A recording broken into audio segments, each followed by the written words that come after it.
Good morning, everyone. Did you guys miss me yesterday? Good morning. Good morning. It's great to see you guys. Good morning. Good morning. Yeah, I came back. I've got to tell you, I was in a lot of pain. I don't know if it was from the drive. I helped move several pallets of boxes and with t-shirts and stuff like that in there. And I just woke up and I was just in an incredible amount of pain. My back hurt, my arms hurt, every joint in my body hurt. So, I was just way exhausted yesterday, and I was going to do a live. And honestly, I just couldn't muster enough energy to do a thumbnail. And of course, with being in so much pain, I just couldn't even think about what to discuss. So I ended up staying and relaxing yesterday and recuperating from a very long week. Many of you guys know I've been gone since last Tuesday. I wasn't going to go live at all. I wasn't going to go live, and I was live quite a bit while I was on my trip. And very productive, even as many of you guys know, no matter where I go, whether it's leisurely or not. Oh, thank you, PB&J. Good morning. Good morning. I'm here. The bed. The bed. That's what oh my God. Oh man.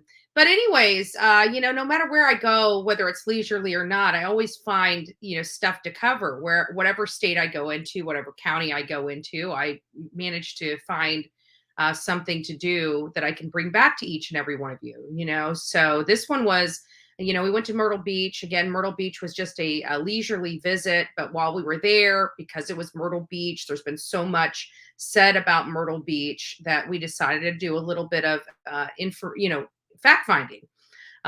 Good morning, all. Thanks for being here.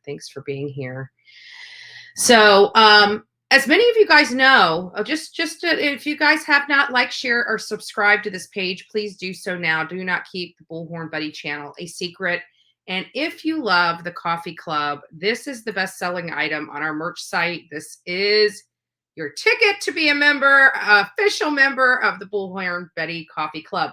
So there's a lot of products. If you guys are not coffee, you want the little wine one, or there's a 20-ounce tumbler on there as well. Get that. As long as you have something with the coffee club, that's perfectly fine. Good morning, all. Good morning. So I'm up. I didn't even blow dry my hair. My hair is still a little damp from the shower, but that's okay. You guys accept me for who I am, so I'm perfectly fine this morning. I'm perfectly fine this morning. Yes. So getting into that, I want to give a big shout out. First of all, I haven't talked to Justice for All in a really long time since he came to you know Tennessee, and we all hung out together. I haven't seen him. I have to say, his channel, he didn't have a channel when I first met him. His channel is really great. He did an amazing job yesterday. He did an absolute amazing job. Him and ICU, kudos to the both of you. Congratulations. That was an epic score, an epic interview. And thank you, because, many of us have been trying to search for Jose for a very long time and trying to get his side of the story. It sounds to me, everybody was focusing on him for quite some time. And it sounds to me like he was not even in the house, like a year or so prior to Summer disappearing. It wasn't even in the state. Another potential lead, most likely from the Wells. I don't know where Jose Raymond came from in all of this. I can say that, I believed a lot of the stuff that he said, and I saw a lot of distancing on other things. And we'll go through all that. If you guys have not liked, shared, or subscribed to Justice for All, I do recommend you doing that. Like I said, I haven't talked to him in a little minute, but he was still a wonderful guy. He's still a great person that was out there with us, and he, I have nothing but good things to say about him and ICU. Always done great work, and very appreciative of this interview for the world to see. I am going to be probably pulling a few clips from it to show you guys, but I really will not be playing his entire. I think you guys should go over there. He's monetized. He deserves the clicks and views on this interview. This interview was epic. He did an amazing job. Again, he allowed Jose to talk. So let's just talk about a few things that. So Mike Stevens, the Jose used to live with Candace and Don, and it was alleged, just like everybody else, right? It was alleged that he may have had something to do with Summer's disappearance. I never believed it. Just like I never believed the cornbread mafia was involved. Just like I didn't believe that Dudley Ajan was involved. There was only a couple people. There's about 3 people that know exactly what happened, and a couple people that have their hands pretty damn dirty. And I'll say it like that. So at the end of the day, we're very thankful. Let me get over here. I'm doing double duty here. Yeah. We're pretty thankful that there we go.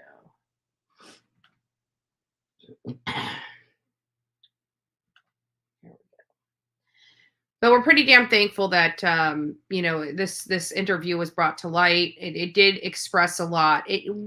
First of all, I want to let everybody know we knew how violent Don Wells was, because that was part of our fact-finding mission. We knew exactly what kind of manipulator, con artist, career criminal Don Wells was. We tried to convey that to the rest of the world about his past, about the kind of man he was. And it's nice to hear somebody confirming that information for the people that have been speaking out against Don Wells. Because, it's not just me. There have been a lot of people. And if I'm not mistaken, Justin just got, he was doing so well. They had people going in there and disrupting his interview. I didn't watch the second half. I only watched the first half. But that was my understanding, is somebody went in there and started screwing with his interview. And that's what happens in this true crime, because you got people that are actually helping, obstructing justice, literally committing crimes, trying to help the Wells. Accessory after the fact, harassing people for bringing the truth to YouTube. You know, it's sick. These people are sick. They got issues going on with them. So the only advice that I can say is justice for all. You keep going, and the more backlash you get, the better job you're doing. I can tell you that. I can tell you that. So you just keep going, and we're going to, we'll fight for summer. If nothing else, that's the one foundation many of us have, is that we really want the truth about Summer Wells. We want to know where she's at. And we want her to rest in peace. At the end of the day, that is exactly what we are trying to accomplish here. So, at any rate, let's just get into it. So, how many of you? Good morning. Good morning, ZZ. Good morning, Sky. Purple. Everyone blames Don. Everyone blames Don because Don is. For many of you, well, let me say this. I don't believe, I mean, I could be wrong on this. I don't believe, based on what we uncovered when we were in Tennessee, I don't believe that Don had his hands in whatever happened to Summer Wells. I could be wrong. And here's why I could be wrong. Because there is a lot of stuff that doesn't make sense to me.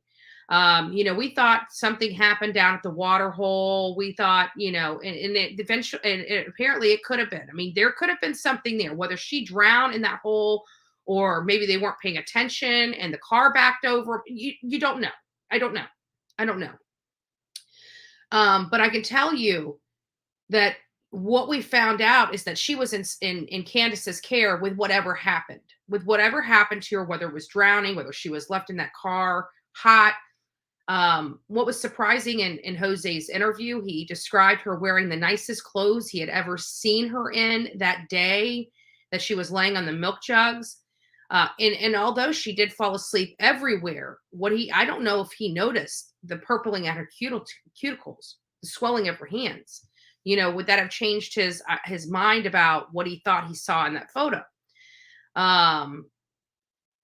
Yes, I believe that he could be guilty for covering for his wife. That is true.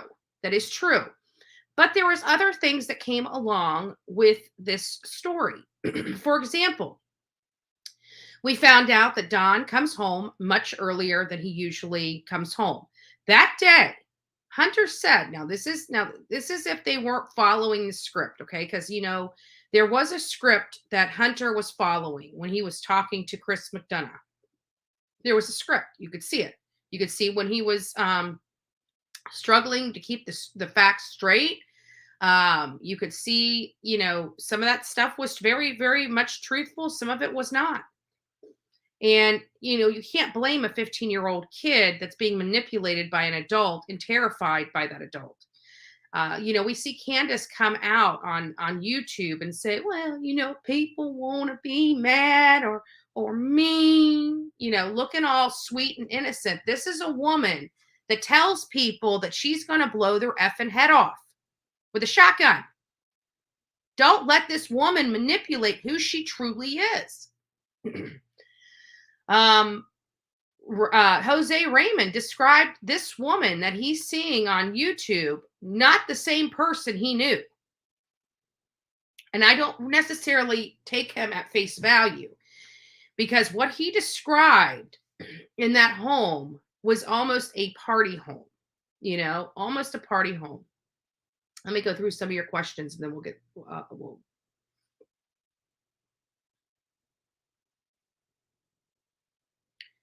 let's see here. Oh, good morning, Emma. I am hoping that you are home, my friend. You deserve to be home in your own bed.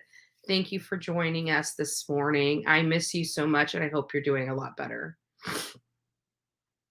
Please don't forget to like, share, and subscribe to this channel if you have not already done so. Let's see here. I'm just going to go through some of these questions. I think whatever happened was not an accident. I'm bouncing back and forth because if you guys remember, it was when I first went up there, that was my assumption that, based on what I found out about these people, I mean, the plethora of arrests and law issues that these folks have that some are called parents was alarming. The convictions were alarming. But it's kind of funny because when we went out there on our fact-finding trip, it alleged, pretty much that there was an accident that was covered up. That's what we assumed happened. But there are a couple things that have gone on that have changed or modified, because originally I thought somebody did something to Summer. I thought that, somebody hurt her and her went a little too far in like a punishment or something like that, and something happened. And then when we went down there, I realized that that may not be the case, that it might have been an accident. And so we started, and then we started monitoring these, Hunter and Candace, and it appeared that whatever happened appeared to be really, really close to that water hole, right? And so we started going through all the scenarios of what possibly could have happened at that water hole. And then based upon the information we received from Hunter on Chris McDonough's interview with him, it led us to believe that she must have dry drowned, because what he described, even though he was distancing himself from it, was a drowning. It was a drowning. We all heard it. And I need to get with Olivia and get that. I explained it. She recorded it, and she has not released that. So I'm going to have to get with her and see if she can send that over to me, so we can discuss it a little bit further on my thoughts. I explained it. I broke it down pretty well while I was in Tennessee. So I want to make sure that that gets out, and I'll see if I can get that released sometime this week. But getting back to it, it makes me wonder, because since then we found out that the truck interior is not that of Grandis's, which is the vehicle that they said that they were in at the time that they were going around and doing all this stuff. We found out through Grandis's own testimony, she was not even out at the water hole with them. And in this whole time, we believe she was out at the water hole with them. A lot of different things changed. Now we're finding out that Don doesn't work as late as he alleges that he works. And with all the phone calls I had where he kept making the mistake of saying the last time we saw Summer, the last time, it's starting to make sense that he may have actually been home at the time Summer disappeared. So it brings in a whole new element. If Don was home, what would have happened, especially with his raging problems? He is a rager. He is 1 minute to our face. The guy that we saw out in front of that his job, where he's calling the cops, said, "Well, these people were just harassing me and da da da da da." And it's like, okay, no, we're not harassing you. We're exercising our First Amendment to the Constitution. But it was that innocent, everybody wants to, and he goes on TV and doesn't even talk about Summer. He talks about himself. He's so narcissistic, he can't even give his daughter 5 minutes to say, "Hey, my daughter's, 50 pounds, she's soaking wet, she's missing, she just turned 6 years old." I can't remember when that interview was. Was it before? Yeah, it was before she turned 6 years old. She's 5 years old. If anybody finds her or sees her, please, call 1-800-TBI-FINE. None of that. It was all, "Oh yeah, I can't believe I lost my job. The people know that I had something to do with my daughter's murder," or disappearance. I should say disappearance, alleged disappearance. Anyways, so it's crazy because, Don is a master manipulator. He's a con man. And his wife is becoming one too.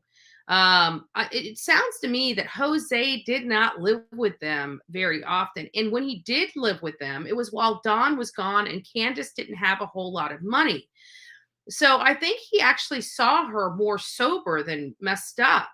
It wasn't until Don came back that she started getting, back to the alcohol, so was it an accident? Was it intentional? Was it, a punishment that went entirely too far? We don't know. Something ain't right. It still doesn't change who's involved. It just changes how they became involved. Yeah, I don't believe it. There's no indication, Wendy, that she was sold. There's none. The girl is not alive. Okay, she's not alive. Even sold children have, no. She'd have to have left the property. And I don't think she left the property. I mean, just agree to disagree.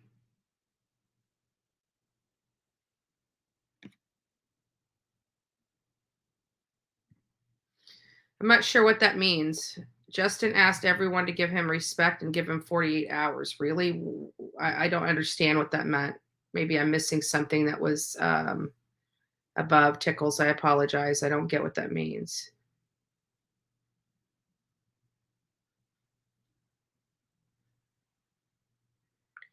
What do you think of Summer's name not being allowed in the chat with Candace on panel? That's sad. It's sick. It's sick that she's got a missing daughter and she's out here on YouTube land and she doesn't even want to say her daughter's name. She does not want to discuss her daughter. She doesn't, she never has. I mean, look at her past. Look at her, everything. If you look at everything from afar, you can see a very, very specific pattern. They think they're smarter than law enforcement. It's going to catch up with them. I really do believe it's going to catch up with them. And this whole idea that Summer, she's not sold. Okay, guys, she's not sold. I'm sorry. I mean, she was never abducted. She's not sold. They are looking at foul play. They're looking for her in and around. These are top people.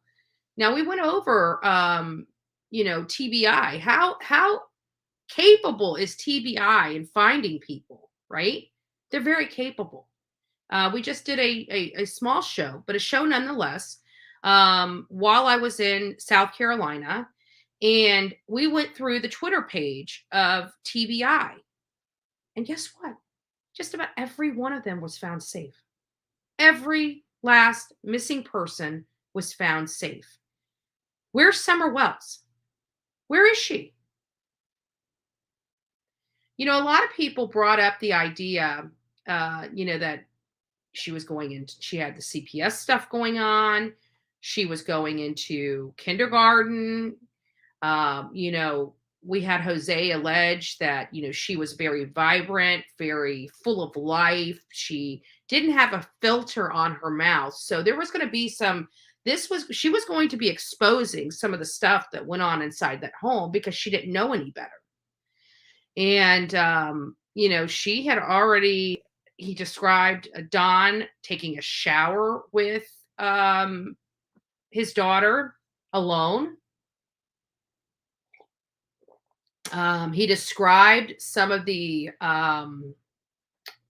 horrific acts Don Wells did, such as throwing her kitty that Hunter gave her out to be mauled by dogs, and did it right in front of Summer's face. That's abuse. That's abuse. And for him to have done that to a cat, there's animal charges that can come of that.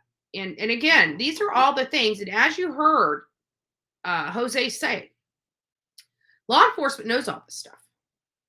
And if they didn't know it, he told them. So they know it. And it comes back to me saying again, how upset I am that law enforcement hasn't arrested these parents on unrelated charges to Summer Wells. Why haven't they done that yet? And it's upsetting to me that Candace is allowed to stay drunk on top of that stupid mountain. And there's no justice. There's no justice here. You know what justice would be? It'd be charging those parents with unrelated crimes to their children to make sure that they have to stay into town. I think Grandis has lied, and she should be forced to stay here. She should be forced to stay here until this is resolved. We found out that Hunter lost his virginity to Candace. Again, another revelation that our team brought to light months ago, since last year. And everybody wanted to attack us and say that that wasn't true. Well, now we have another person corroborating that information. So, people, at the end of the day, we went out, we tried to bring the information back. We tried to put it out there for all of you guys to hear and see yourselves. And, now that we're starting to get closer and closer and more people are coming out against the wells, you're starting to hear the information that we have was pretty factual. It's pretty factual.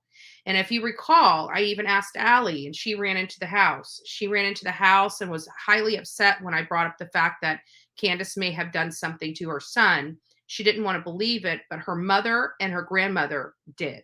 So they already knew. They weren't shocked about the information. They weren't shocked about hearing the information, which is really sad. Allie is a mama bear, and I got to tell you, she's not going to be happy finding out this revelation. And, maybe a little bit of that denial was pretty, is going to, hurt her in the long run, because Hunter truly was manipulated by Candace in the worst way an adult can manipulate a young child. And you ask me, why is he doing a lot of this stuff? It's probably because he's been manipulated and abused, SA by Candace for a long time. We don't know how long this has been going on. How many times did it happen? We don't know. But we do know it has happened. We can see the inappropriate behavior in some of those TikTok videos. Even Jonathan posted a few videos up about it. Let's see here.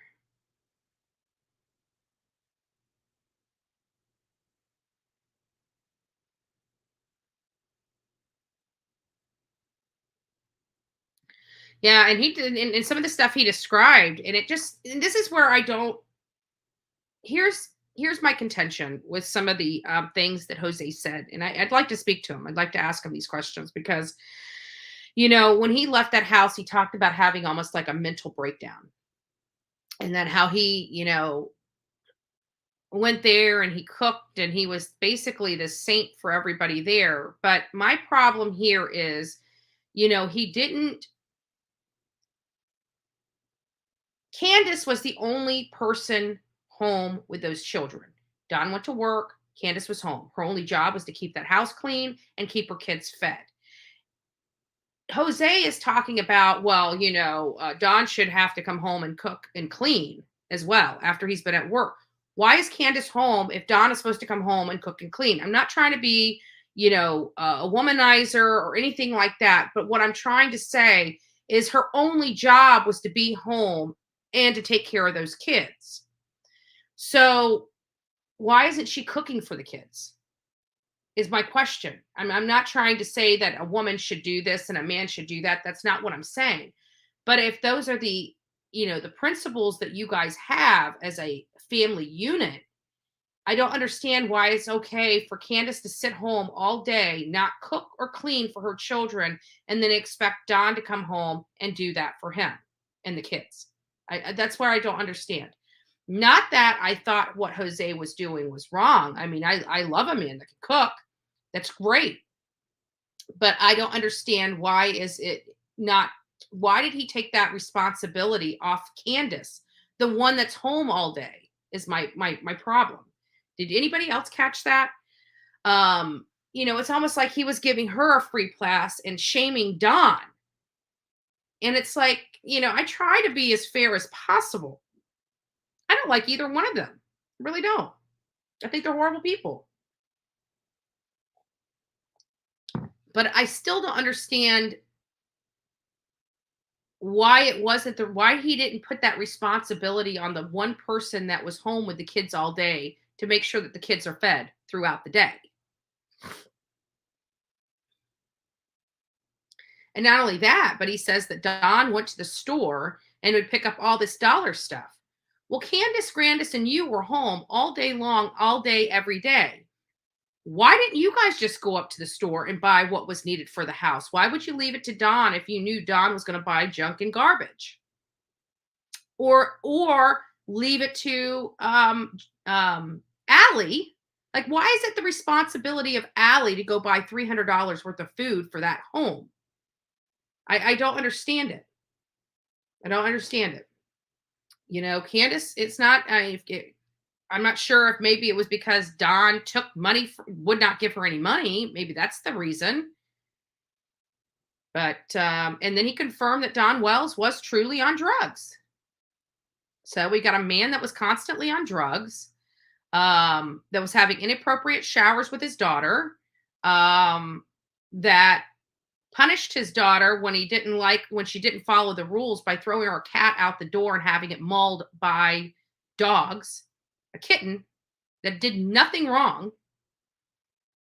I mean, that would screw up any child's head. Any child's head. But this is the kind of monster and the life and environment that Summer and her brothers had to live in on a daily basis. And you've got people deplorable out there supporting their horrible and disgusting behavior. What they did to that kitten in front of Summer was traumatic. And you got these jerks out here supporting that kind of conduct and not standing up and speaking up for Summer Wells, the true victim here. The true victim here. Don and Candace aren't the victim.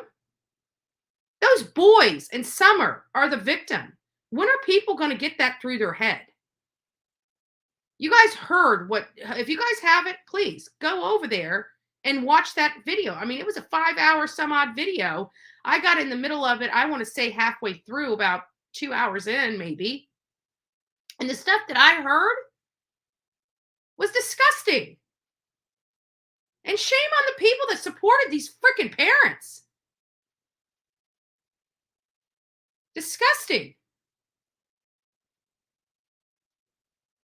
Good morning, Gramsy Life. Good morning. Oh, okay. Well, I'm not going to stream it. Yeah. But I will go over there. I will direct people over to his channel. It's let me just show you guys what it is. Add to the stream. There it is. It's this one right here. Breaking surprise live interview with Jose. Let me get my mouse over there. I'm running off of 2 computers. See? So this one right here. That is the interview. That is the interview. So at the end of the day, I do think that you guys should go over there and watch it. Again, Justice for All did an amazing job on this interview. He deserves the views. His views on this one so far as of today have over 34,000 views. Kudos to you, Justice for All. You did an amazing job. You worked very hard for that interview, and you deserve every bit of that. So congratulations. I wanted to make sure that you know that from me.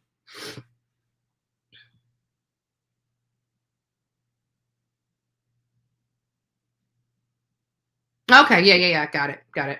And that's fine. I'll wait. I'll respect him. Again, we did have an amazing time in Tennessee, but some of the stuff that happened after Tennessee, I just put some distance between everybody, as many of you guys know. So at the end of the day, I'm just really happy. I'm really happy for him. So no stream for this video. Okay, Summer. So anyways, what did anybody else? I know there's a lot of people in here that actually watched this interview. They watched this interview. What are your thoughts on it? I'm really curious. If anybody wants to come up here, you're going to have to show your face. You're going to have to show your face. If you guys don't want your face online and you just want your voice, you can turn it off before I bring you on there. But I've got to see your face when you come on. So let me go over here. But if you guys want to talk about this interview, I'm very interested in hearing your thoughts. Now, we just want to keep it respectful. So let's go ahead and post this if I can be. There we go. If anybody wants to come up and discuss what their thoughts on this interview was with Justice for All, I'm curious into hearing your opinion.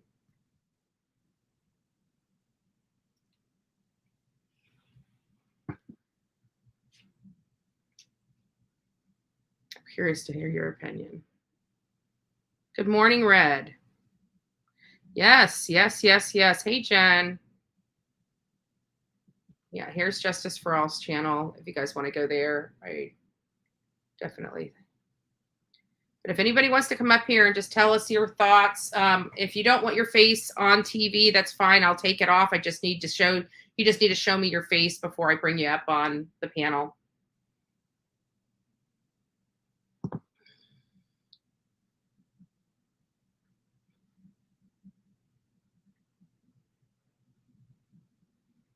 Yeah, absolutely.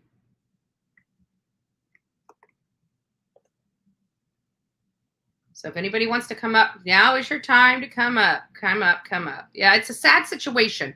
It is very, very sad. I only heard the end. I was trying to rewatch it, but it was taken down. Glad to know it was back. It's back up. I can rewatch. Yeah, it's upsetting to me that people would be attacking justice for all. I mean, the man does literally nothing to anyone. I mean, he really is trying to stay focused on the facts. He tries not to bring in the drama. He's really, his channel looks amazing, and he brought someone to us that none of us have been able to hear from previously. He worked very hard for that. And for somebody to try to sabotage it is really despicable. It's really despicable. Everyone has bedhead. It doesn't matter. You guys can turn your little thingy off, so you don't have to use your camera. See, you don't have to use your camera. Hold on. Let me see if I can figure this out. Oh, here we go. There we go. Stop camera. There we go. See, you don't have to use your camera. I wonder what happened to my little piece in the middle. All I see is a face. Oh, well. Oh, well. Yeah, they did a fabulous job. I have to say they did a fabulous job.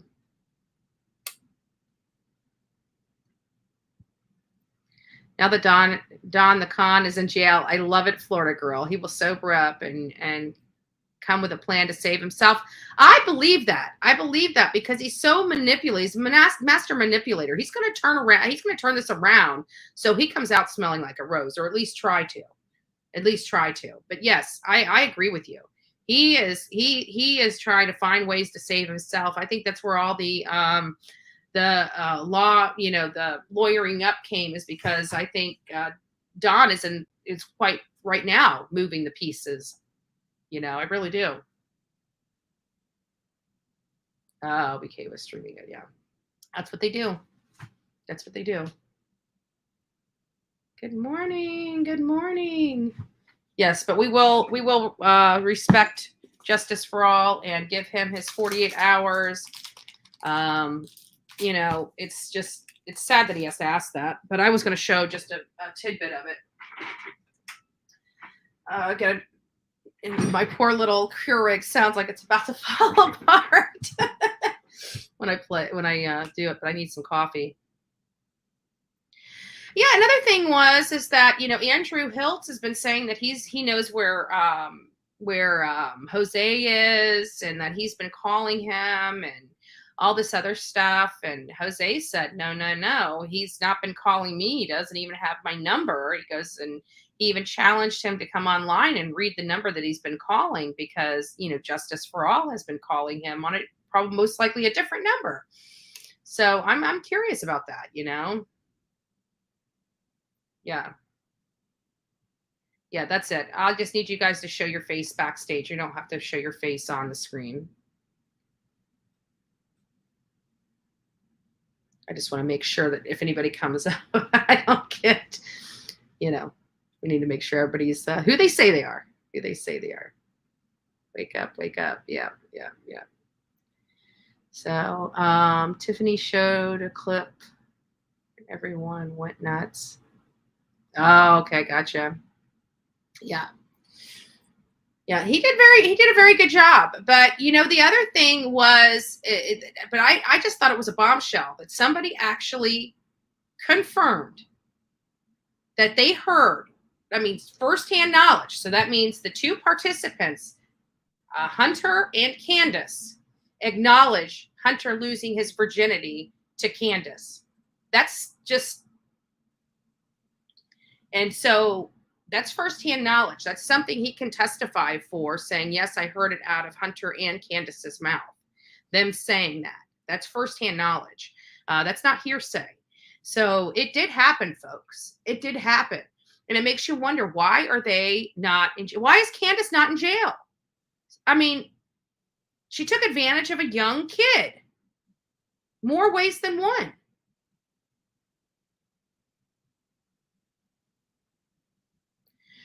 Yeah, that's another one.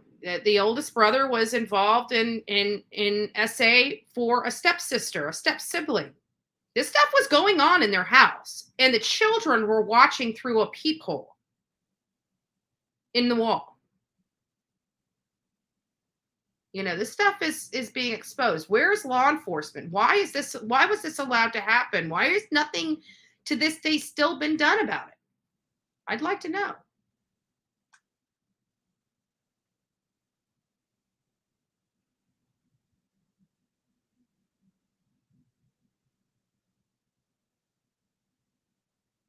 Wow. Wow, wow, wow. Even though they show you their face, still porn bomb you. Then maybe I should. Oh my God. Yeah, I don't want to do that. Makes you a little nervous. Yeah. And then, that's another thing. Why would they do that? It just sounds so, anyways, I guess haters are going to hate. They're going to try to destroy. That's what they do. But it is what, ooh, damn it. I forgot to, look. I put my sweetener in there and forgot I hadn't got any coffee and just dosed it back. And it was all sweetener. Can you see? I can see you, Patricia. I can see you too, Patricia. You're in. So, now you guys get to hear my rusty old Keurig. I can't go up there and go to the front and grab my pot because I'll be gone a little too long. So I need to, I should have brought my pot of coffee with me back here, but I forgot. So I'm not going to get up. I'll just have to use the Keurig. You guys are going to have to listen to it go. I cried with Jose when he was upset, blaming himself. It's sad. It was sad. Yeah, because you know what? That's another thing I can say that I got from him was that he felt horrible. Because he saw these things going on. He saw these things before his eyes. And he took the responsibility on himself to try to fight these battles instead of calling law enforcement and getting professionals involved that could really do something about it. And it sounded to me that he really did love the kids and try to teach them a different lifestyle. He saw it. He lived it. He couldn't believe.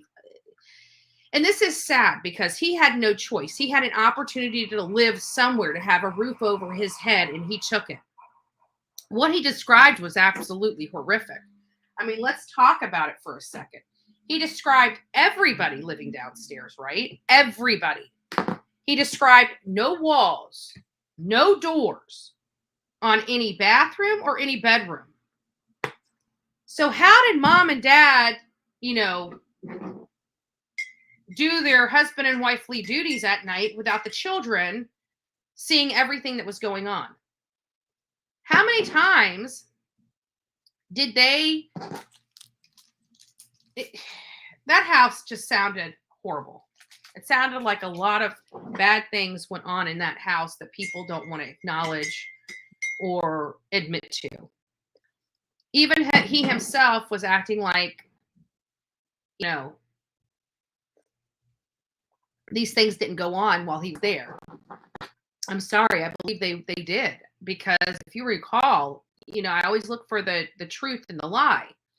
And as you recall, he kept saying that, he had a mental breakdown. He needed to get himself healthy mentally. So when he left there, he worked on himself. That means while he was there, he was not working on himself. That means while he was there, he was not doing well himself. So to me, it sounds like he was also partaking in maybe some drug or alcohol activities in that home and didn't want to acknowledge it or state it for the record. What he described as happening to him, and this is another thing that he was talking about abuse. He was talking about, the reason why he does these things was abuse, but he really took the focus off Summer Wells and put it on himself, describing some of the stuff that he himself has gone through in his life. And, again, I get really odd about that type of behavior because while you want to have a fleeting moment explaining why um, you do something or act a certain way, he's almost going a little too far by taking almost, I think it was like 45 minutes of time to talk about himself and things of that nature. Did people want to hear? Possibly. But it's almost like a convincing type of statement. Like, I could not been a party to this because I went through all of this. And so it was just a little bit odd for me as to why he went on such a tangent about himself and what he's gone through in his life, which never happened at the Wells property. It's never happened supposedly while he was there. So why is he taking focus off Summer Wells and putting it directly on him? I don't know. I don't have the answer. I wasn't able to watch the second half of that show. But those are things. Hold on here. We got some breaking news here. Hold on. Yeah, I have to agree with that.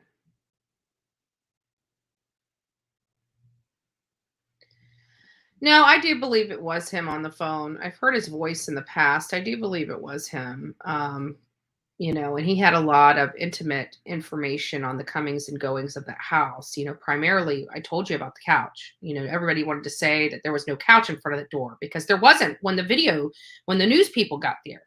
But there was a couch. I think they moved the couch to allege that she left the house or somebody came through that door while she was downstairs in that dungeon. They all live downstairs. I don't even know what to say about that.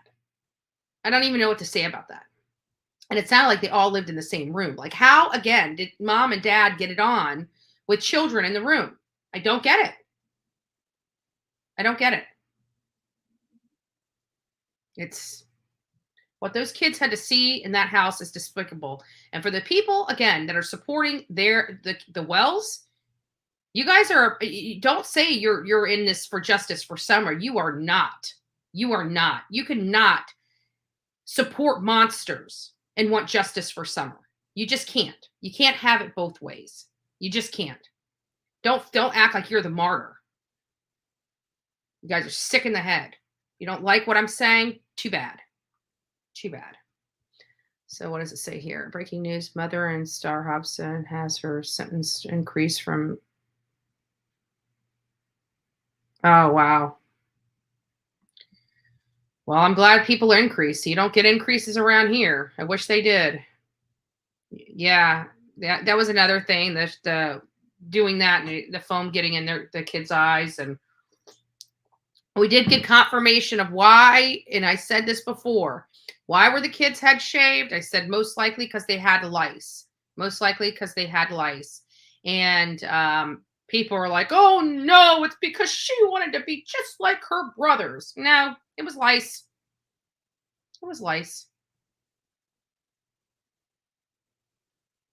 Yeah, exactly. Exactly. Justin does due diligence, and I do trust him. So if he has that man on, he has that man on.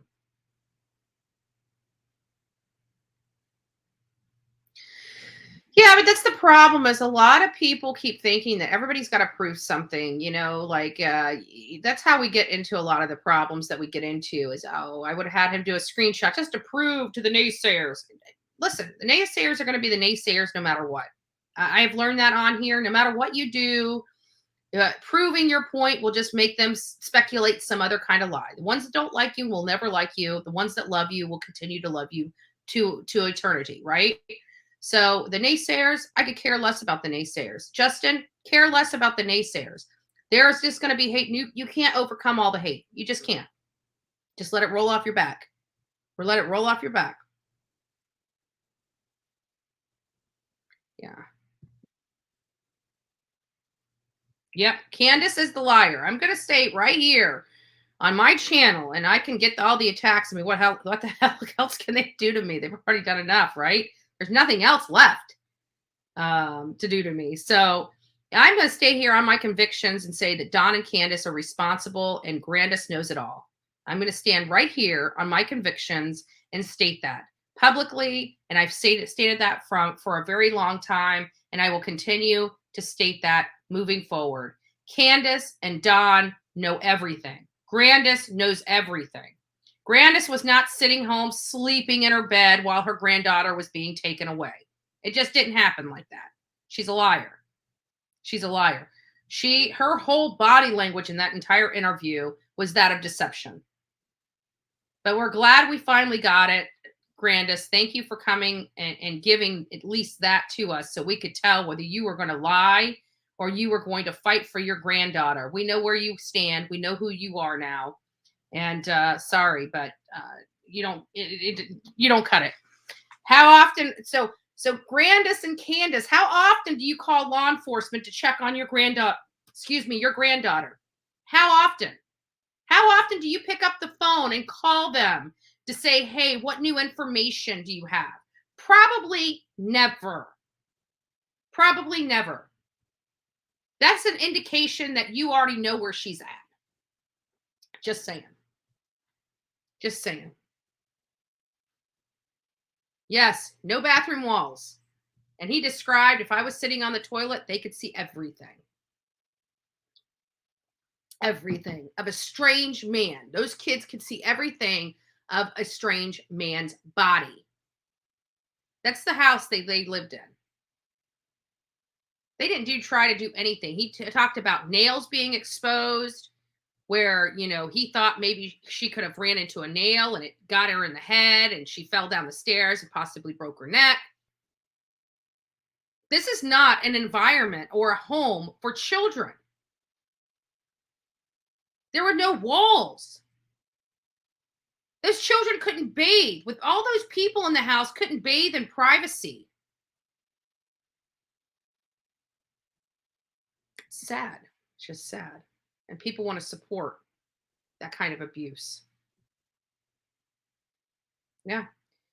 He talked about Waylon or Wyatt going over there and getting a scoop of dog food and literally had roaches crawling up the arm.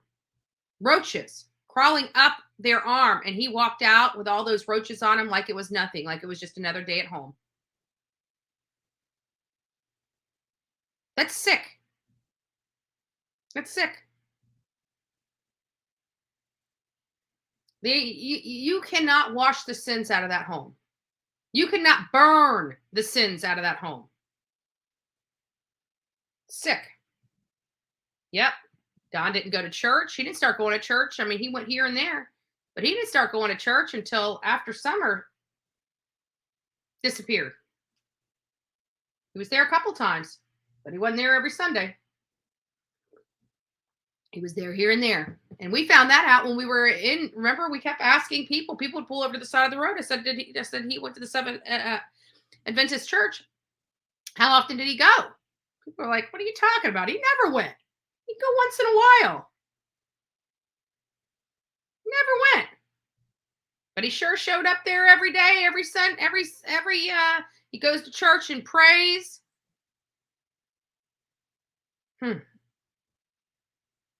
Yeah. Scratches everything. Yes, you're right.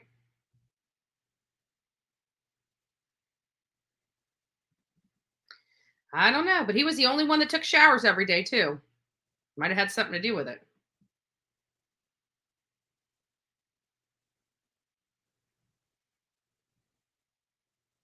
Yeah. And she was always found. She was always found. Me too. I have to agree with that. Me too. I hope those kids, I'm telling you, people, they pick on me for protesting, but I will be fighting for those kids. I have a funny feeling we don't have to worry about it because TBI, FBI, DCS, all of them are watching Candace. They're watching how intoxicated she is all the time. She is not fit to care for kids. She's unfit. She is unfit. Don is unfit. Those boys, I talked to somebody back in December, Was it December or November? I think it was back in December. Told me the kids are thriving and they do not want to go home. The kids do not want to go home. That's what I heard. And I heard it from a reliable source.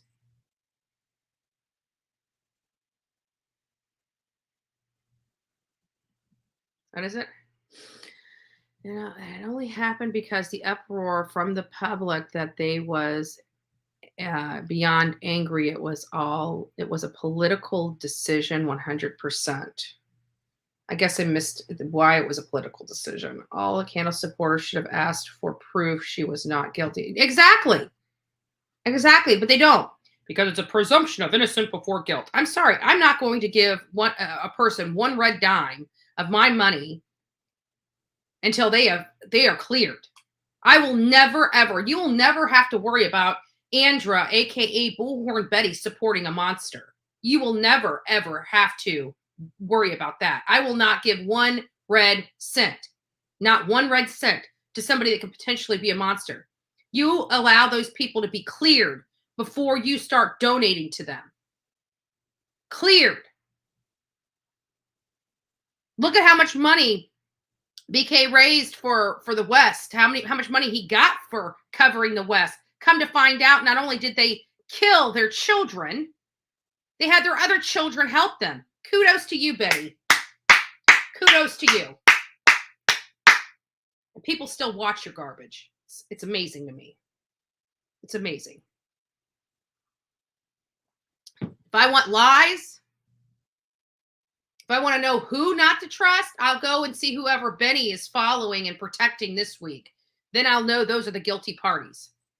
That's how I'll know who's guilty and who's not guilty. I'll go on Benny's channel and see who he's protecting today. That's how we know who's guilty, right? Because I don't think he's had one not guilty person on his that he's protected. It's kind of funny how that works. Just saying. Just saying.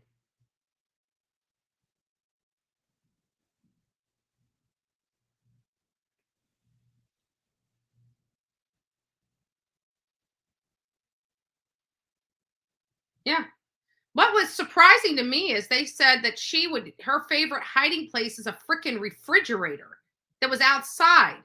Like, there's laws here in Florida that if you have an unworkable refrigerator, you have to take the doors off.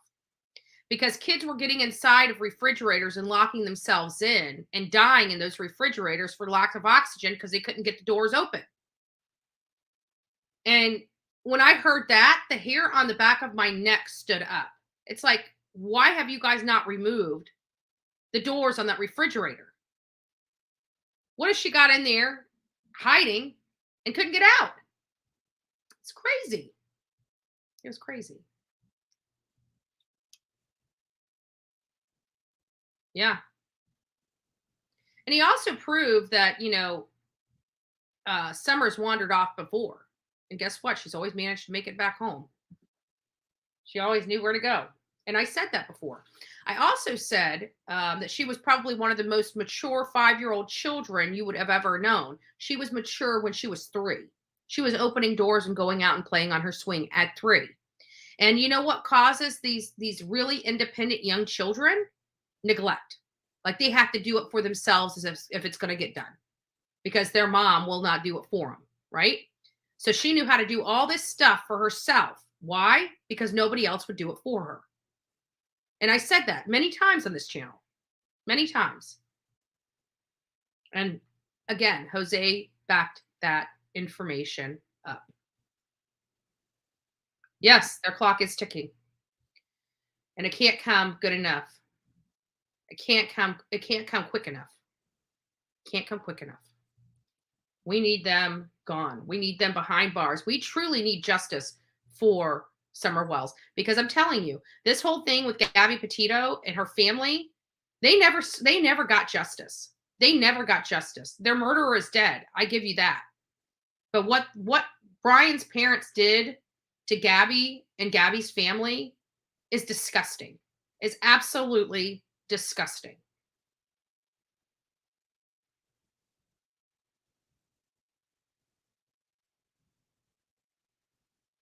Yeah. Come on up. I'll throw you Yeah, come on up. It's for you.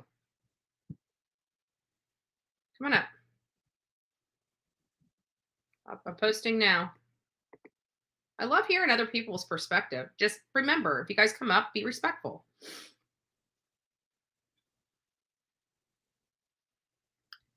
Hey, Gramsci Live, come on up. We are waiting for your appearance. As soon as she gets up, I will bring it up.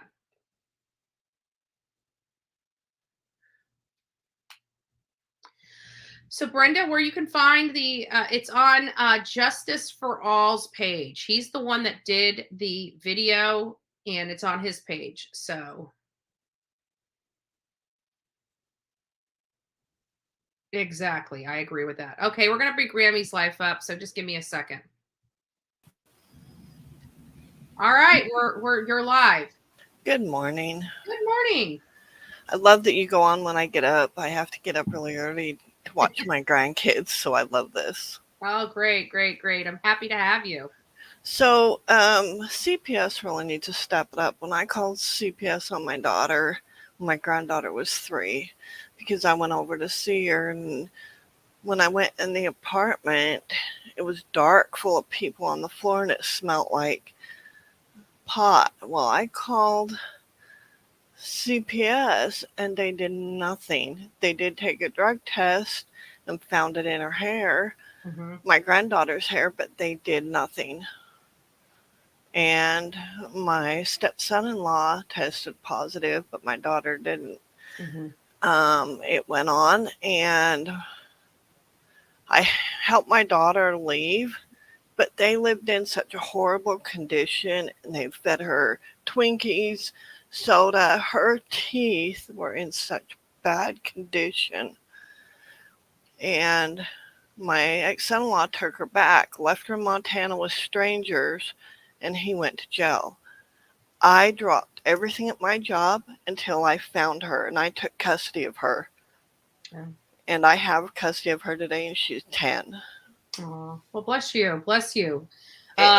We meet a So, lot of people on here that, have stepped up to the plate and fought for their grandchildren. And then I hear Jose last night trying to, give Grandis a free pass. And yep. It's like, oh, you stop what you're doing to move in over there. But what did she really do to protect those grandkids? Nobody did anything for them. Yep. It's sad. And then how does it make you feel what you went through to get your granddaughter in a safe environment? How does it make you feel to know that all these people knew all this stuff going on in that house and sat back and did nothing? It broke my heart because my daughter was being controlled by her husband, and she didn't know how to get out. She didn't know how. But I told her I would take her in. It took her a long time to walk away. But to see that nobody cared about her health, her well-being, her cleanliness, just it broke my heart. My granddaughter still kind of struggles today. She struggles with learning issues, nightmares. Her dad just got out of prison, so that does bother me, but it's just, I'd do anything. I'd give my life for my granddaughter. Yeah. And let me ask you this: so you've watched this whole thing unfold, the whole Right. Summer Wells case unfold. How do you feel about the behavior of Don and Candace after their daughter disappeared? It's like they're numb. It's like they didn't even have any kids. They're not parents. I don't call them parents at all because I had 3 kids that I raised on my own. And it breaks my heart for those kids. I don't care about the parents. I don't understand it. I don't want to understand it. And that if my daughter, granddaughter, grandson went missing again, I would totally have you guys help out and I might get, hey, I don't care. Because you guys go out there You don't just yap your mouth trashing people. You go out there and you try and help. Yeah, we And try I to help, but we appreciate also that. try to get to the bottom of it. And once we make our decision and our mind up, it's kind of set in stone. We will change it if new information becomes available, but we do such, in my opinion, of course, it's just my opinion, but I think we do such a thorough job of the entire background of the people and searching and actually talking to other people that know, that have firsthand knowledge. I think that once our opinions formulated, now some things change. But I got to tell you, we kept going back to the wells. Every time we would think we were on a different, a different path, it would lead us right back to the wells. And I think that's what law enforcement is going through. That's why they keep searching in and around the wells property. I think that, I think with Ronnie Lawson coming out and finally breaking his own silence to say, hey, these parents are not, whatever you guys think's going on, it's not happening. These people are not cooperating with us and they're lawyering up. I totally agree with you. Like my daughter did straighten her life off. She got off drugs and alcohol. She is a fabulous mother because of her finally getting away from him and straightening her life out. But Well, we I'm have very, her very, here. very happy for that because, I think that it always starts like for me, it had to start with me. If I wanted to change my life, I had to make the decision to change my life. My parents went through a lot of shenanigans with me, with some of the stuff that went on in my home as a young child, but it affected me for many years after that. It affected me in my adulthood. It it affected me. And so it took a lot of, it didn't get there overnight and it wasn't going to be fixed overnight. It was something that I had to work on each and every day. I still work on it each and every day. Yeah, we all do. Yeah. And so it's just it is a struggle. I'm thankful that that throughout all this I didn't have children that I had that had to sit and watch it. I'm glad I didn't. But that was just how life was for me. I'm glad now that I have an opportunity to help children. Now that I realize I can't have them, I want to utilize the rest of my life in helping the voiceless, and that's what I try to do each and every day is find out, what can I do today that's going to help somebody else, expose somebody else, do something to somebody else, and I will continue to fight that battle each and every day. What would you say the highlight of the Jose interview that you saw? What would you say one of the things or a few of the things that resonated with you? Um, there was my pros and cons of it. I didn't get to watch the whole thing. Um, he defended Candace and them way too much. I thought But so too. because they still have the responsibility of Hmm. protecting those kids. Granda's not standing up for anything. Um, I thought it was very, very courageous that he did what he did, and he did it on a good channel. Hmm. Yes, he did, and like I say, I do respect Justice for All and what he stands for and everything like that. And to be honest with you, he's a down to earth guy, and I know he worked very hard for that interview, and I'm very thankful that he brought it to the public and put it on his page. And I kudos to him. Kudos to him. I tried very hard to try to find Jose and ran up against the dead. I could never find him. I could never get a hold of him.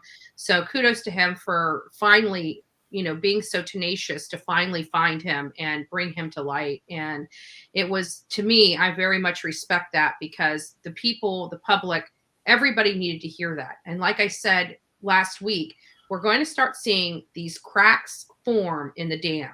The dam's going to be busting open soon. It's just a matter of time. When is the dam? When are the floodgates going to go open?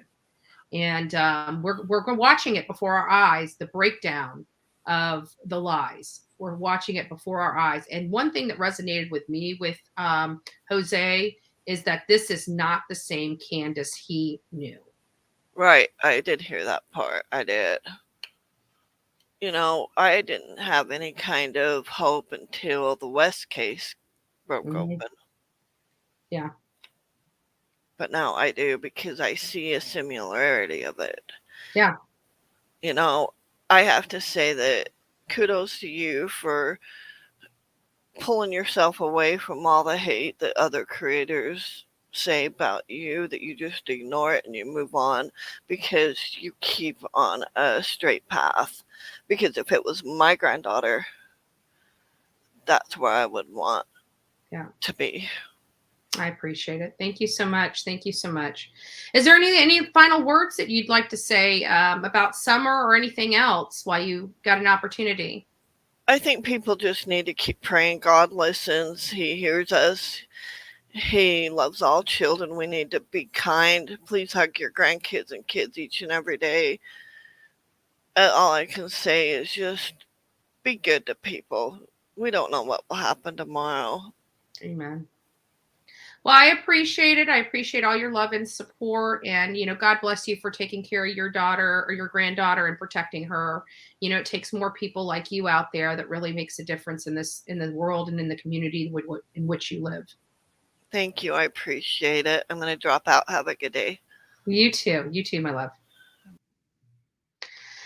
So, wow. Anybody else? You guys have an opportunity to speak your opinion about what we heard on Justice for All yesterday with Jose Raymond. Jose Raymond, another thing that I didn't trust with Jose Raymond is we heard from Allie multiple times, because I personally interviewed Allie, that Jose and Candace were an item, and that Grandis actually wanted Jose as well. And Jose last night acknowledged only sleeping with Allie one time and that he and Candace had nothing. Is the way he was talking about Candace, it was almost as if he was still in love with her. So I cannot believe in my heart of hearts that, one, nothing happened between him and Candace, and two, that he's still not in love with that woman. He did come out and say that, he believes something happened. He believes that Candace knows the truth, and he believes that she is lying. And that's from somebody that lived with her, that knows her inside and out, however you guys want to take that. And believe that, I see White Rabbit in here. White Rabbit, would you like to come up and talk about your opinion? I know that you say that some things have changed for you, and you and I were on differing sides of the coin when it came to this case. And I really don't mind a little opposition if you so choose. I'd love to have you up.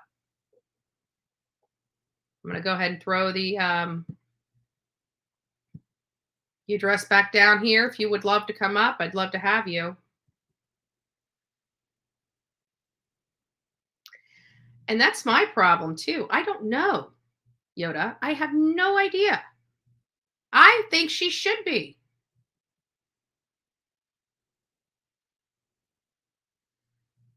I think she should be, quite frankly. There's no excuse. They need to get it together. They make these rules. They need to have properly staffed. We have rules for nursing homes that you can't have XYZ patients without having XYZ staff. Why do we not have that in DCS?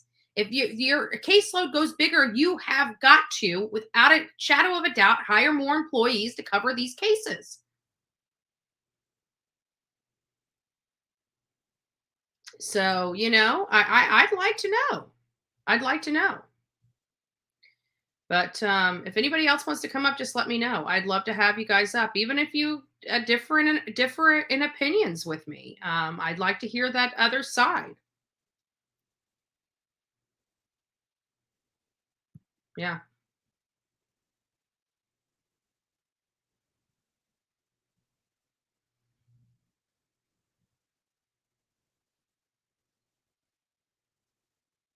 Yeah. And that's why I thought that, that he was kind of distancing himself from the real stuff that went on inside that home, because he was dealing with his own mental health issues, going through the divorce, being away from his children, all these things. Those are the types of things that lead you down the path of drugs and alcohol. And with him being in that household, and he's describing almost a party house, but not describing a party house, where he was staying, and Allie would come over there and hang out, and they would stay weeks on end. I mean, I don't know. I mean, I could be wrong, but I don't recall ever doing that with my friends, just going over there, packing a bag, and staying there with a whole bunch of people for weeks on end, except in one aspect of my life. Only one. You see where I'm going with it? And so, I'm just curious.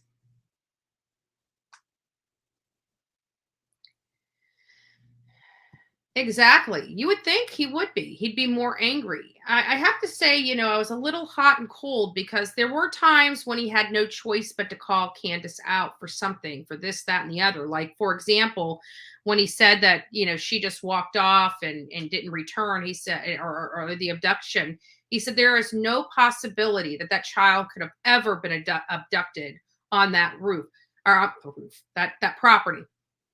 The dogs were vicious. You guys heard him. The dogs were vicious. Now, granted, the dogs, because of the efforts that Jonathan Lee Riches and others did, they were able to remove those dogs from that home and get them proper care and proper nutrition and things of that nature. There's only a small amount of dogs on that property now, as opposed to when Summer went missing. There was over 21 dogs. We heard how vicious those dogs were. They shredded a kitten to death that Don threw out. Candace's kitten. That had to have been so traumatic and horrifying for a little 3-year-old girl. 3 years old. Think about that. Had her best friend, and her dad picked her best friend up and threw it out, and she watched her best friend get murdered by dogs. That's basically what it accounted to.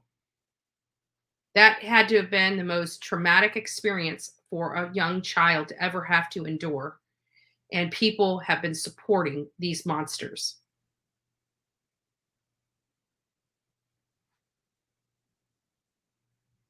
Yeah. I noticed that too. But again, he's seen a different side of Candace that we did not see. And I have a funny feeling that side, because it doesn't sound like he stayed there too often. It didn't sound like he was there for months on end. And he actually moved out within 30 days of Don coming back home. So it sounded like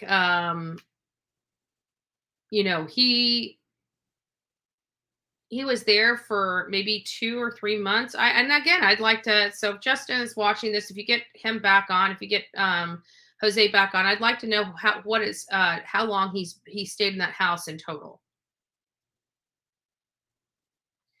Sounded like it. It's in some aspects. I did believe the majority of everything he said. There were some areas of concern that didn't quite make sense to me. He'd say one thing in this sentence, and then over in this sentence, he'd say another, and it didn't quite make sense to me. But I do believe that there was some CYA in that whole conversation with Justice for All.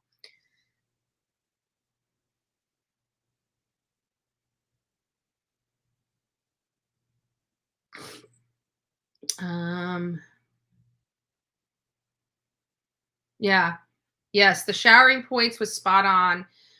He knew himself that that was inappropriate, and he stuck up for it. But you keep wondering, how many times did it happen where Don took a shower with his young daughter?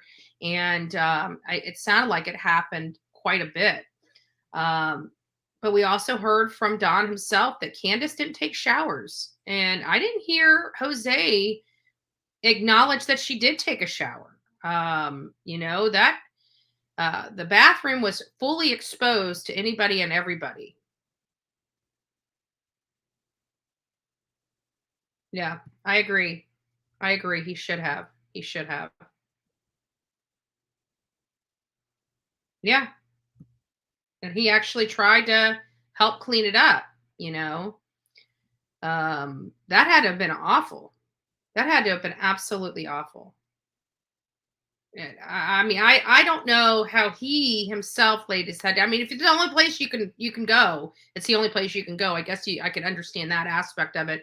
And it sounded like he started working on, cleaning it up to his ability, and everything like that. But I have to say that that's a horrible life for children. You can't even reach into a bag of dog food without having cockroaches running up and down your arm. That is something I have never experienced in my life, and nor do I ever want to. Um, it's it's I can't for the life of me ever imagine.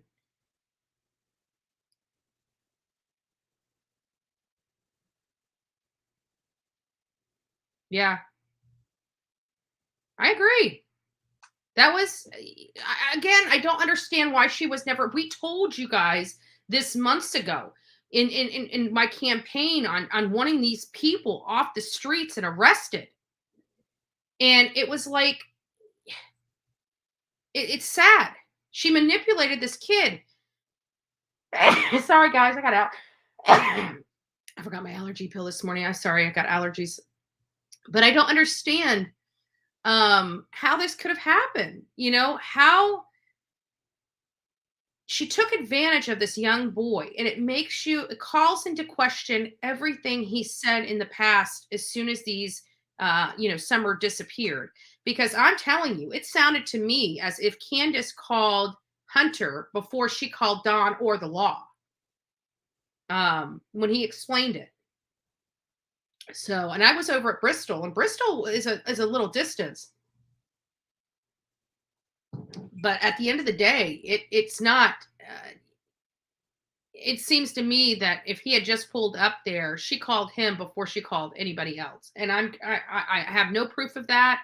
That's just my opinion, but I am curious to find out. Hopefully Hunter will, open up to law enforcement.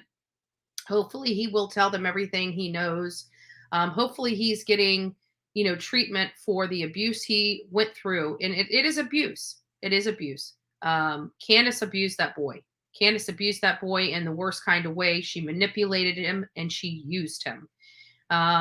So I hope he is getting better. I really do. He is a victim of the Wells.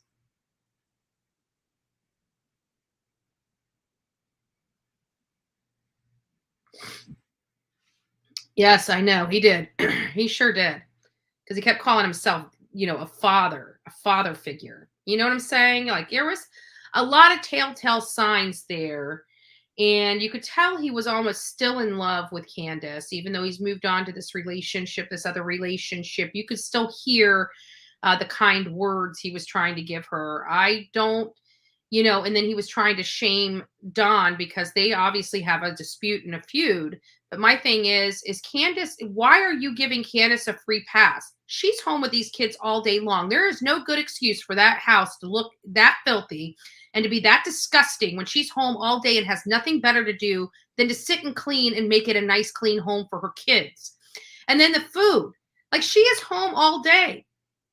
Why is it Don's responsibility to be cooking for the kids when he's at work? She should be making sure that they're taken care of when they are there. And then you come to find out that two of the boys or three of the boys aren't even there during the day. So what is she doing all day? What is she doing all day in that home if she's not cooking or cleaning? But it's Don's fault, right? There's a lot that doesn't sound right with that story. And he is, in my opinion, giving Candace a free pass. And I want to know why. Because it sounds to me, even though he's saying that there was no relationship with him, that he's leaning more to one side. He's not being fair across the board, in my opinion. Yeah. Yep. Oh, White Rabbit. Sorry, I didn't even see you there. Hey, girl. Sorry about that. Hey, good morning. Good morning. I'm sitting here rambling. I don't ever pay attention to below. Well, I was just sitting here listening. I'm half asleep. I watched the interview late into the night because I caught it later. But Oh wow. What did you think about it? Uh I believe him. I think some of the things he said, I don't want to say embellished, but I feel like he may be a little dramatic on some things, but I think he's telling the truth. Yeah, And he it's, did seem pretty truthful about the majority of the stuff. What I thought he lied the most about is the relationship between him and Candace. I got too much information from other people when I was down there saying that they were in fact an item. I believe that they were too. I find it odd that the day, if I'm not mistaken, but the day that he arrived to Tennessee, that it was that same day that he met her that he literally moved to her house. That's just very bizarre to me. Yeah, and I tell you, Allie has been, and he even acknowledged that him and the reason why Candace and Allie's relationship soured was over him because he was truly, in fact, even though he distanced himself, Allie said that he was her boyfriend, and that he met Candace and ended up going and staying with her, and she stole her boyfriend from her. That's what she told me. Yeah, I believe that's 100% true. I Mhm. also am a little puzzled why, if, and I believe that likely, allegedly, something happened between Hunter and Candace. I'm just curious as to why nothing's been done about that. Are they just holding that for later, or it's not as important, obviously, as Summer being missing? So are they just holding on to that, or are they just, I don't know. I don't know what the why the reasoning would be for not going ahead and taking her in on that. Yeah, especially with him having that firsthand knowledge. Obviously he didn't see the act, but he heard both Hunter and her talk about it. And so that's information coming out of their mouths that he heard. And I have always been, I don't know, even when we talked to the state attorney, the assistant district state attorney, she said that she knows for a fact that whatever charges that they're going to have, they will charge them with everything. That's what she assured me. But my question is, why are they able to live their life? This is before Don went to jail. Why are they able to live their life on top of that hill? I said, I even told her, I said, it's a smack in the face to the public at large, to the world, to watch them being able to use and abuse up there on that mountain while their 5-year-old daughter is missing. She was 5 years old at the time. And I said, you guys have enough to charge them with something. Why are they not being charged with anything right now? Anything, even not related. You've got enough to charge them with unrelated crimes to Summer. Why aren't they being charged? And she just assured me that when this comes down, they will be charged with everything that they can possibly charge them with. Maybe it's just that bad. They want to make sure that there's no wiggle room whatsoever once it all comes Yeah, and I down. thought maybe it was because they want them to also, implicate themselves. And I don't know what their philosophy is, but I can tell you that cases come to an end a lot quicker. Like if you look at Georgia with Kiera Cotton, and you look at other cases where they arrested the parents right away, those cases came to a close a lot quicker than this one just feels like it's being drug out, like the West parents. Like if they would have arrested them on something previously and held them, I have a funny feeling that something would have broke a lot sooner than 14 months.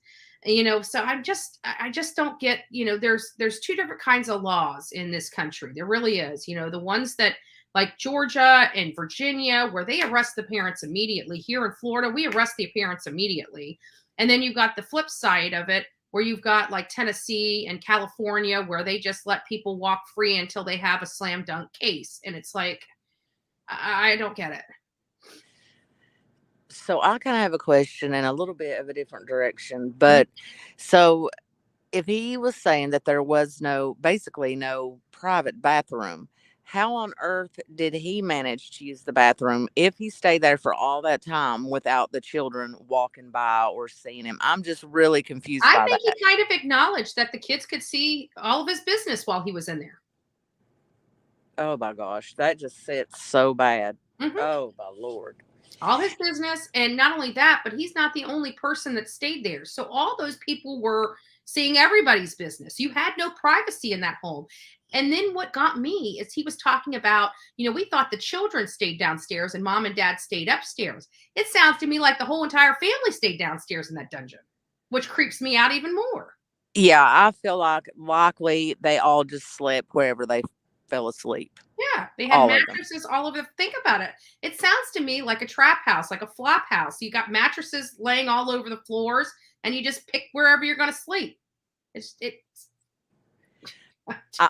I think it kind of, not, I shouldn't say it floored me because I saw the state of the house, but I'm not sure that when Chris McDonough was there, it came off, I hate to say as bad because I know it did look bad, but I think Jose painted a picture that was even more vivid than what we saw on camera. And obviously things have been changed around too. And something he said stuck out to me about CPS, that they had been there a few weeks before he got there and she didn't answer the doors. So they just never returned. That just seems odd to me. Yeah. And if that truly is the case, shame on them. They could have saved Summer's life. They chose not to. I mean, people think that Summer, in my opinion, I know you probably watched me here. I don't believe Summer has been in the SA industry. I don't believe, like she's been, I guess ST, sex trafficked. I can say it now because they always, I got to go through ad suitability on half of my crap anyways. But, I just don't believe it. I think that the poor girl is gone. And I think it's a matter of time before we find out what truly happened, or they're going to be going after Candace and Don without a body. And nobody has seen her. I went through TBI. TBI is equipped to handle missing people and to find them. They found, I went through their whole thing since this search they did out in front of the Wells property. And I went through it. And there's I don't know, at least a half a dozen or more people that have been lost and found by TBI. Yeah, I'm with you. I don't think, I'm not in the camp of she was for sale or anything like that. Now, I'm not saying that couldn't be a possibility. I mean, at this point, anything is possible, sadly. But I'm leaning 100% towards something accidental. And by accidental, I'm not giving them a pass. I'm just saying I think maybe something happened that they weren't paying attention and then they panicked and it all unfolded from there. Right. I don't know. I think he's telling the truth. I've been fence riding for a long time. I guess I was holding out hope that maybe it's just hard to imagine parents doing anything to their child. And I wanted to fence ride as long as I possibly could. But for some reason, and I've been pretty neutral the whole time, with all possibilities. Maybe somebody did abduct her. Maybe all these things did happen. And I must say, I think Candace at times is convincing. She looks sad. She looks, I don't know. She had me not convinced, but I did feel sorry for her, not going to lie. Sure. But as everything continues and continues, and now this has really broken it for me. It's the straw. It's overwhelming. It's starting to become overwhelming, and I just they can't keep up the facade too much longer. It's just not working, in my opinion. It's the cracks are being seen. And I just feel like this dam is just breaking apart. It's just got little spits of water coming out of it, but pretty soon it's going to be busted open, and it's going to be a revelation to a lot of people. But even Benny had said one time, a true abduction, where somebody goes into a store and takes a kid or, kidnaps a child is only 150 every year. I mean, it's still a lot. It's still a lot, but it's only 150. And then I did a study, pulled up all this information, and come to find out parents are responsible for the death of their children, 450 parents every single year. So the missing children are missing predominantly by their own parents as opposed to a stranger. How does that make you feel?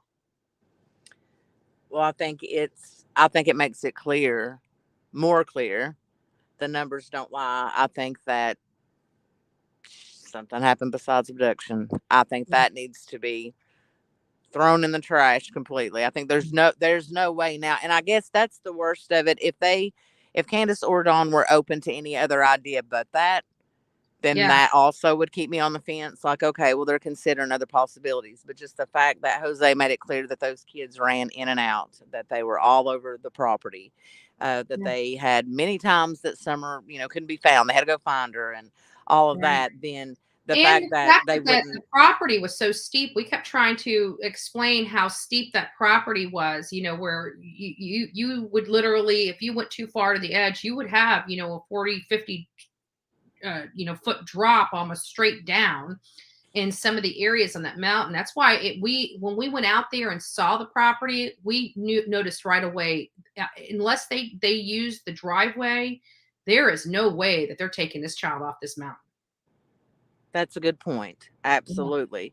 I even considered, what if she had fallen off and they thought that and they sent the boys down there, or maybe that was a distraction so they could Mhm. take her off the hill and the boys wouldn't see. I mean, I've went through every Yeah. even insane things that I can think of.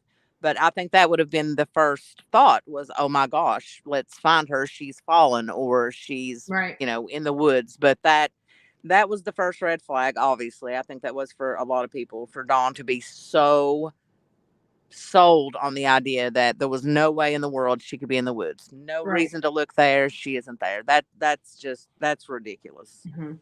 Nobody would think that. Yeah, it's like the smoke and mirrors. You're starting to see the smoke and mirrors a little clearer now. But Yes. yeah, yeah. Well, I appreciate it, White Rabbit, for you coming up and spending some time with me to explain your side. Is there anything that from that interview that just really stuck out and resonated with you that you didn't realize prior to?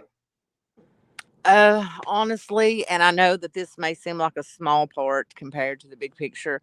I think the state of the house, the way he explained it, the way the rooms were set up and all of that, I think that, like I said, I think he painted a way worse picture than Yeah, we got to see. And I yeah. think that made a huge difference.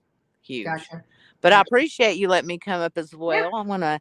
I'll hop off and get in this post office and get some business done. But I appreciate what you're doing, and let's hope this all gets wrapped up soon. I'm hopeful. I'm hopeful we can finally get some answers. Thank you so much, White Absolutely. Rabbit. You take care. Thank you. Have a good day. You too. Bye bye.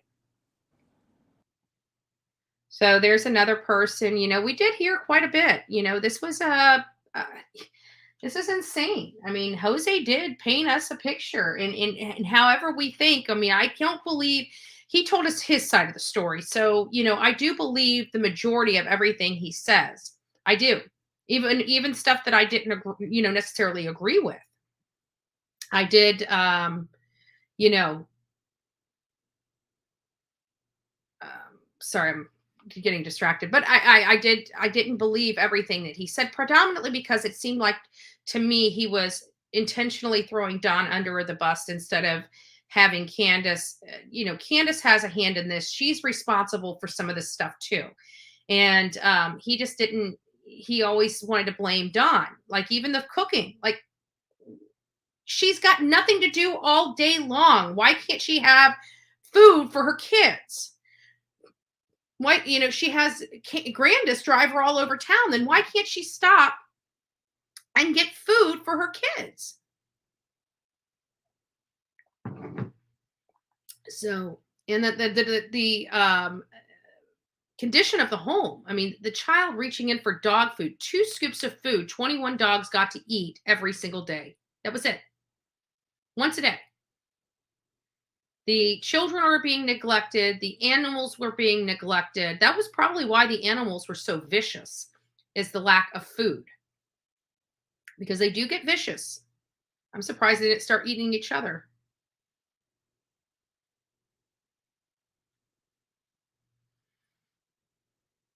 Let's see what else we got.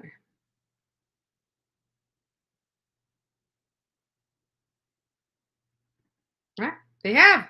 In all reality, they have. When a child goes missing, trust me, people are going to be they're going to be saving their own hide. They're going to be saving their own hide.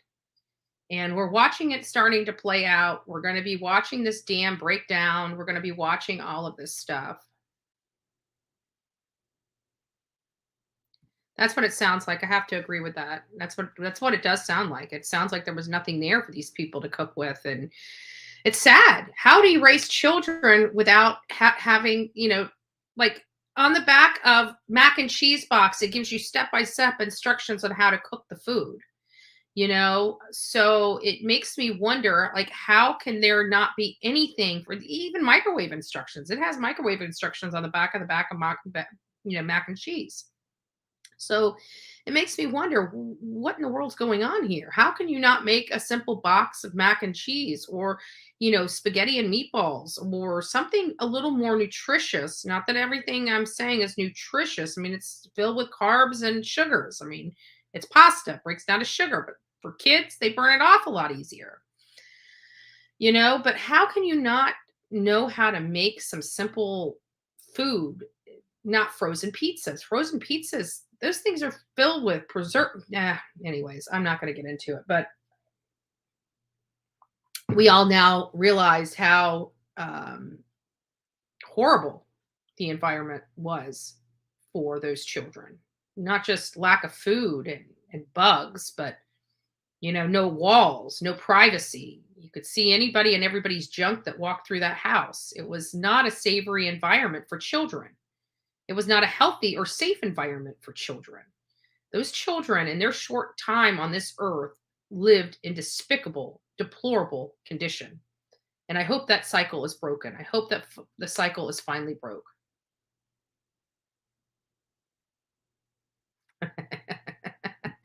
This is mine.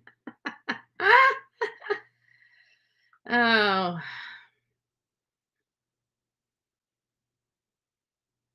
Yeah. But if we go back and listen to that Chris McDonough interview, and I think I will do a little skit on that. I'm gonna see if I can get it from Olivia. She recorded me in Tennessee going through the uncut version of the interview. So I'm gonna see if I can get that from her. And if I can get that sent over to me, I will run that for you guys just to hear, because what he's describing is truly a drowning. And I don't understand. People are wanting to say, oh, this dry drowning. How do we even know she came out of the water? I mean, we don't know. We don't know.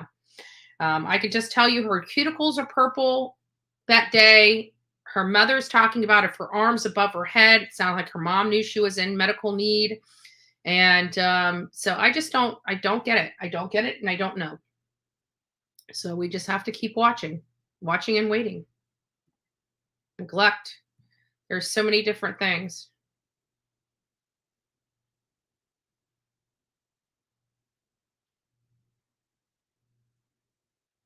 Yeah. Well, to be honest with you, some of the things are coming to light that Don may very well have been home during this. He told us that he had, that he was at work. We were going off the premise that he was at work, and he may very well have been sitting at home, because he has slipped on the phone with me multiple times talking about the last time we saw Summer, and then, like, in the next sentence he would try to clarify that, oh well, not me, but Candace and stuff like that. And then we have another creator going through all these videos and pictures and seeing them in a white or light interior truck, which is alleged to be Don Wells' work truck. So how did they get Summer in Don Wells' work truck if he's not home? So none of this is it's starting, these things are starting to come to light. We always thought something happened at the watering hole.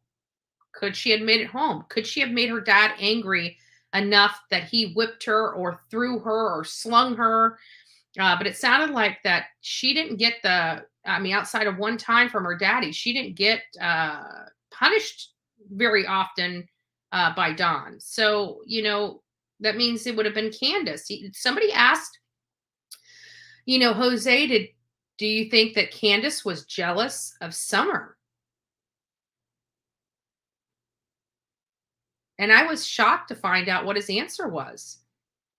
Yeah, she could very well have been. Because when Don came home, it was all about Summer. Summer. So Candace didn't see her husband for months on end, and he comes home and the first thing he wants to see is Summer.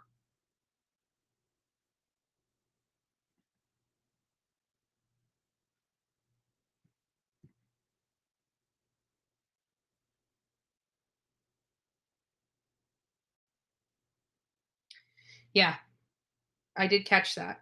Good catch, though. I agree. I agree, Lana. I agree.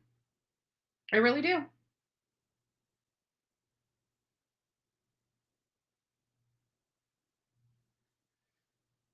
Yeah, it's possible. Absolutely possible. Absolutely possible.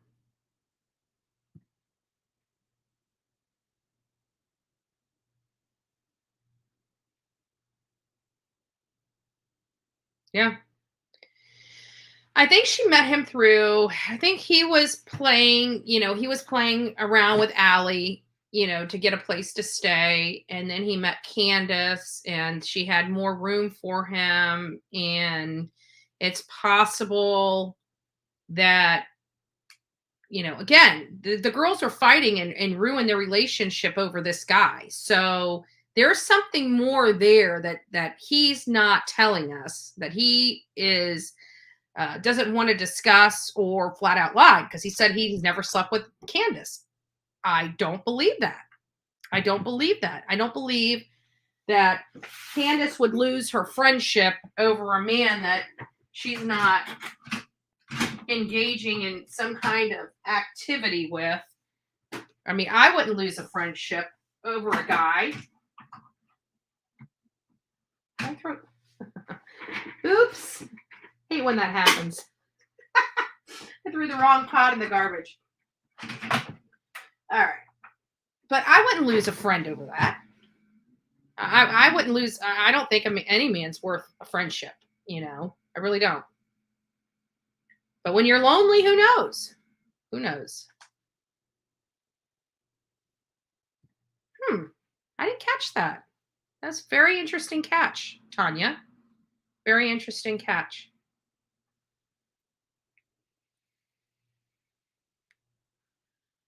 Yeah.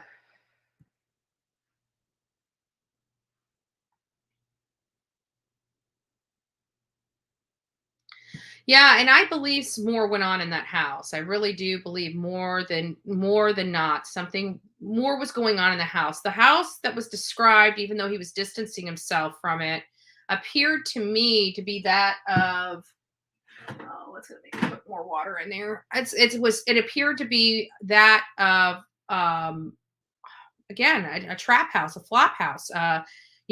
Throw mattresses all over the floor and everybody crawl into your bed. I mean, but the other thing is if you guys recall, many months ago, back in December, we told you about that couch in front of that door, and we kept asking, "Where's that couch? Where's that couch?" There was a couch in front of that basement door, so those kids could not get out of that basement door. They had to go up and through the front. And he described Summer going out that front door. She never went out the basement door because there was that couch in front of it. And it wasn't a love seat. It was a large pull-out couch that didn't pull out.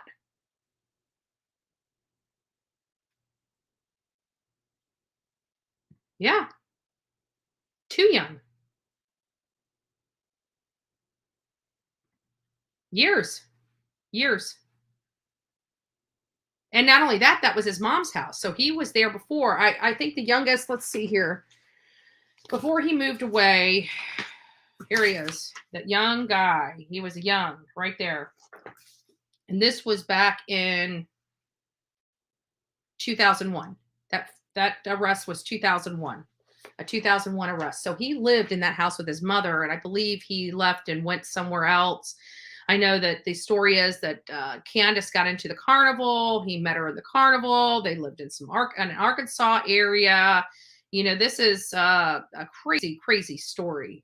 Crazy. So everything in this well started. And another thing is that Jose kept saying, Dawn has tormented this woman. Dawn has really broken this woman.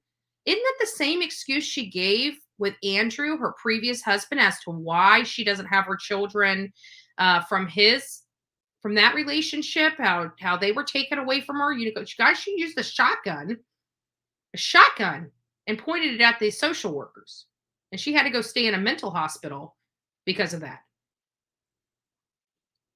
That was her punishment.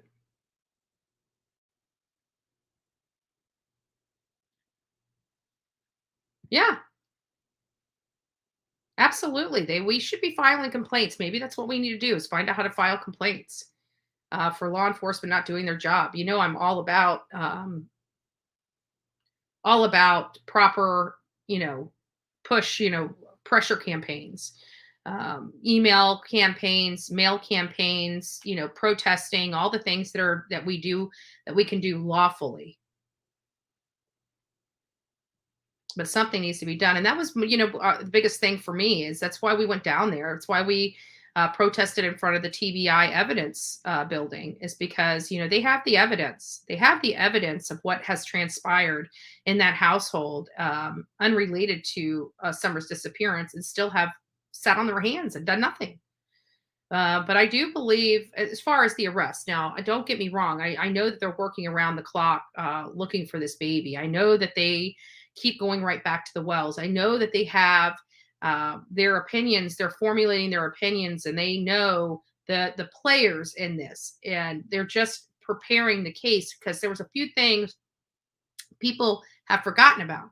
Months ago, the state attorney got involved. And when we started hearing about the state attorney, getting involved and looking at the case, that means they are getting to these things. They're finally wrapping up, they're starting to put the case together and seeing where the holes lie. And, then you hear about this unplanned search. I mean, it was planned with them, but it wasn't knowledgeable, or, they didn't explain it to the public, which, they have a right not to do. They are investigating this stuff. But at the end of the day, it makes you wonder, is that because the state attorney says, we need you to look a little further. We need you to look in these areas. If these areas have gone unchecked, then we're going to have some problems, on this side. So they sent them back out. Who knows? Who knows? But months ago, we heard that the assistant state attorney was getting involved in the case and looking at the folder. And we also had heard at that time that the boys were going in to be questioned. And that was a step in the right direction. So, even though they haven't been charged, this is not taking place today. They're not doing it today. They've already done it. They've already went through this. So I think that there's a few key pieces of evidence that they need to wrap up and explore a little bit further. And I think that things are going to be moving a lot quicker, moving forward. It's still going to be slow. It's going to be, we're at month 10, 9 or 10 now. So I think they're getting very, very close to making the arrests. I think it's getting very, very, very close. And I hope it is. I hope that they get these parents off the streets before they do any more damage. They think about it. Candace has ruined 6 children. 6 children she has given birth to. She's ruined their lives. And people want to support that monster.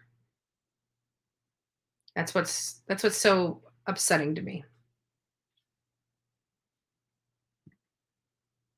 The house looks better. That's about it. She stays intoxicated all the time. We can't even see her on TV or on YouTube without her under the influence of something. I think out of all the videos she's done, we've gotten her sober like one time. Think about that. That's sad. That's sad. Candace, you need to get help. You need to get help. I have resources. If you want to reach out to me, I'm happy to help you get clean, get off the drugs that you're on, or the alcohol. But there is no disputing that there's something going on in your life. There is no disputing that. So let's see where we go. Okay, there we go. I was going to show you guys some stuff, but then the other computer, I'm so glad we're on this new computer, right? Because I still use the Dell to stream some videos and stuff, so I can use multiple computers. Now with this, I've got like 3 computers, like 3 screens, and I can, bring stuff up and everything like that. I was going to bring up snippets of Justice for All interview, but in light of him asking respectfully for people to give him 48 hours, I did want to honor that request. Again, I do hold a lot of respect for him. And so I was going to show you guys some other things. And then, of course, the computer flickered off and went down, which it used to do for all of us. So I also want to give a shout out to all the people that made the MacBook Pro possible, because we would have already been shut down at least once this morning if it wasn't for that. So And it sucks because if it shuts down, if the second computer shuts down, I have to do certain things because it'll bring an echo and a piercing sound if I don't have it all set up. So now I'm kind of stuck. We're not going to be able to see anything that I've had pulled up, because in order for me to do that, I've got to like break your eardrums in order to get it all set up. So we're just going to have to roll with it. Yeah. Yep, that's what he said. He did say that. Oh, thank you. I appreciate it.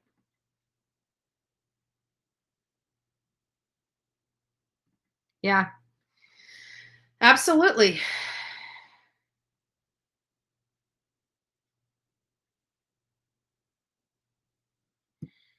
Um,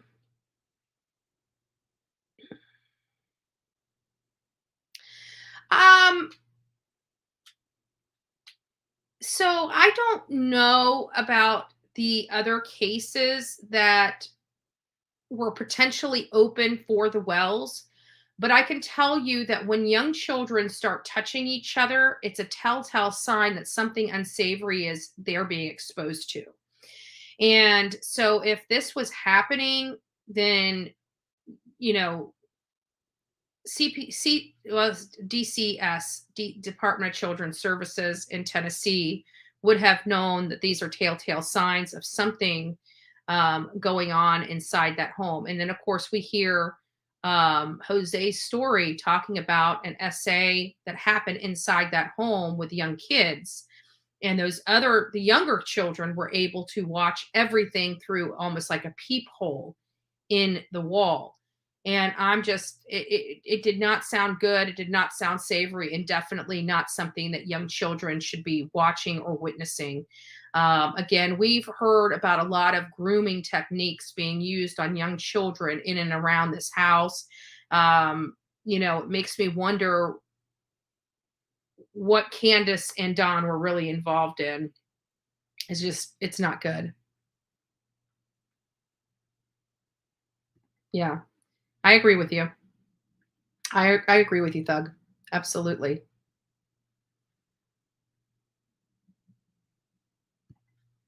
And it's possible. Suggest premeditation.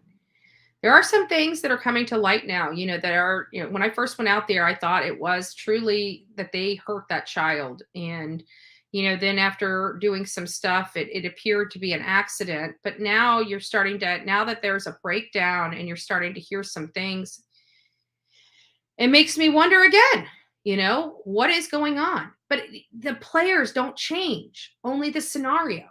You know what I'm saying? So it still keeps coming back to Don and Candace. So it's not that the players change, it's just the scenario does. But I'd like to find out what it is. Yeah, if you guys haven't liked this channel, please do. Please like, share, and subscribe. Also, if you love this segment, please like this segment. We work very hard. We try to bring as much information to you guys that we can. We have gone out to the Tennessee area, Rogersville area, twice to cover this case. The first time we went on a pure fact-finding mission, and the second time we went to apply pressure on all fronts, DCS, TBI. We went to the district attorney's office. We went through to Don's probation officer. We did everything we could to work on getting these people behind bars. We were able to successfully get one person behind bars with the toughest sentence that they can possibly give him. And I know that was the work of all of us that did our mail campaigns, not only to the judge, but to the state prosecutor. And then we also, we tried to break the money aspect of it. People were like, but you're yelling at them for not paying their child support, but you're the one that stopped them. First of all, we got him fired off of one job, not all jobs. Secondly, he wasn't paying child support before he got fired, so that had no effect on it. They were too busy drinking and boozing their money up to give a damn about their children. So now that we're removing this layer of the onion, where people are thinking that the parents are victims, those that are going to, they're just going to double down, whether they know they're right or wrong. They're just going to double down. because they made the decision to protect these animals, and they're going to double down. And I just want to tell you, all those that support Don Wells and Candace Bly, you make me sick. You make me sick. And I really don't care to keep that silent. You make me sick. How dare you? That baby girl deserved better. If you really do care about Summer Wells, quit fighting for her parents and start fighting for her.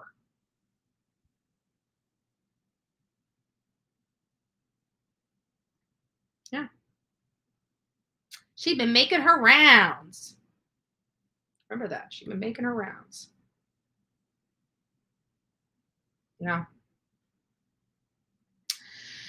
It's sad. It's sad. Yeah.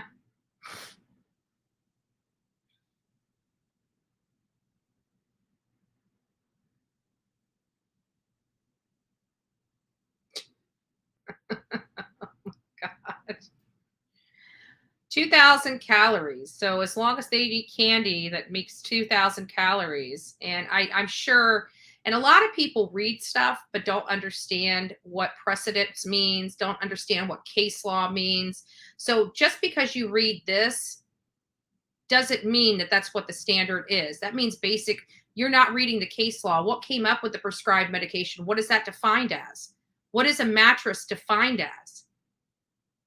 What is it defined as? You have to go to the case law. And the only way you can get case law is being on LexisNexis or Westlaw. This is why I say people that don't understand the law don't understand how to research law, because it comes to case law. Case law sets precedents. So, for example, if you have a Florida statute that says XYZ, okay, there's a 3-pronged test there. You got to go to the case law to find out what that 3-pronged test is and how it's applied. You can't get to the case law. Normal people like me and you don't get access to that case law unless you work for an attorney and you have LexisNexis and Westlaw. So by that standard, no, that does not mean. That means that's your opinion of what that means, which is okay. But I can tell you that 2,000 calories, they have broke down to what they consider nutritional 2,000 calorie. What they have here for the prescribed medication is defined in such a way that it makes it they have to follow. So just because you're saying prescribed medication, if they're not taking them to the doctors to have prescribed medication, then they're not following that prescription. They did not meet that prong. Okay, so say a 3-pronged test, 2,000 calories. What they consider to break down at 2,000 calories is a meat, a vegetable, a starch. If it's defined, that's where they get it. So no, they can definitely, even with that being said, I can see where their kids were still neglected even under that standard. Because if we go to the school and we see what their 2,000 calorie per day is, it gives you the food criteria. So what was that food criteria? And I can guarantee they were not being met at the Wells property. So even then, I disagree with you. But that's okay.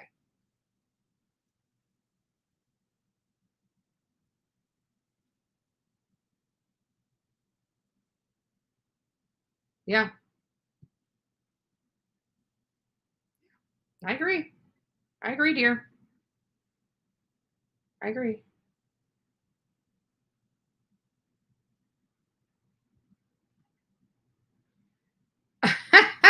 Are you serious? You go take all the doors off your home. Go ahead if you have one. I mean, I don't know. I'm not trying to be a pain in the ass, but it's this kind of crap right here of a person trying to defend the actions of this. First of all, they had no walls around their bathroom. No walls. No door on their bathroom. Somebody couldn't use the bathroom without seeing their junk. And if you don't, if some, now you may just be trying to say this, and this, and put this out. But if you're seriously trying to defend these despicable people in my chat, you have got something else coming. I would like you to come up on here and you explain yourself. Because there is no way in hell, none,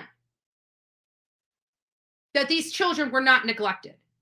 And if you really believe that they're not neglected, I feel sorry for your children. I really feel sorry for your children. Maybe I'm misunderstanding what you're saying. And if I am, I apologize. But hippie, it sounds to me like you're defending these despicable people. And if you're defending these despicable people, I'd like you to come up on my channel right now and explain why you are defending these despicable people. I'll be respectful. I will be respectful, but I want you to explain yourself.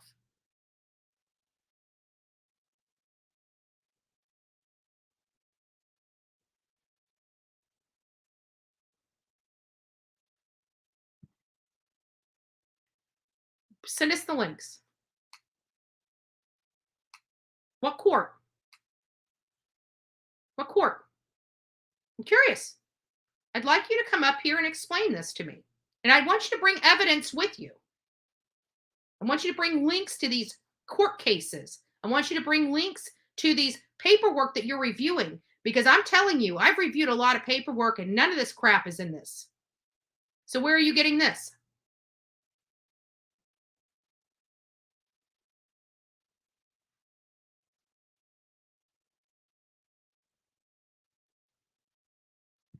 I don't believe you. It is not illegal to restream a live court hearing.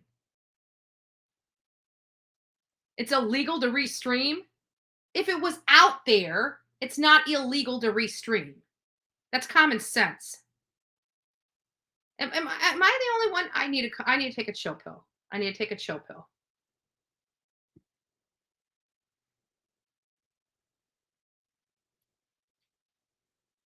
Why don't you go fill up their Cash App? Sounds like you probably already have. Sorry. I'm just like really, really frustrated. I just want to know where you stand on these parents. Do you support these parents or do you not? Do you support what they did to their children or not? I just want to know.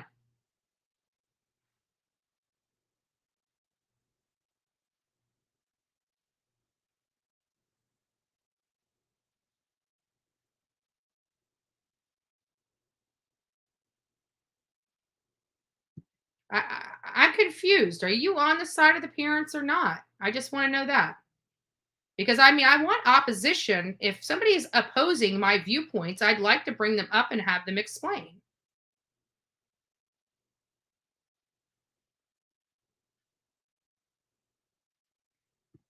A Texas judge does not dictate what goes on in a Tennessee courthouse. What am I?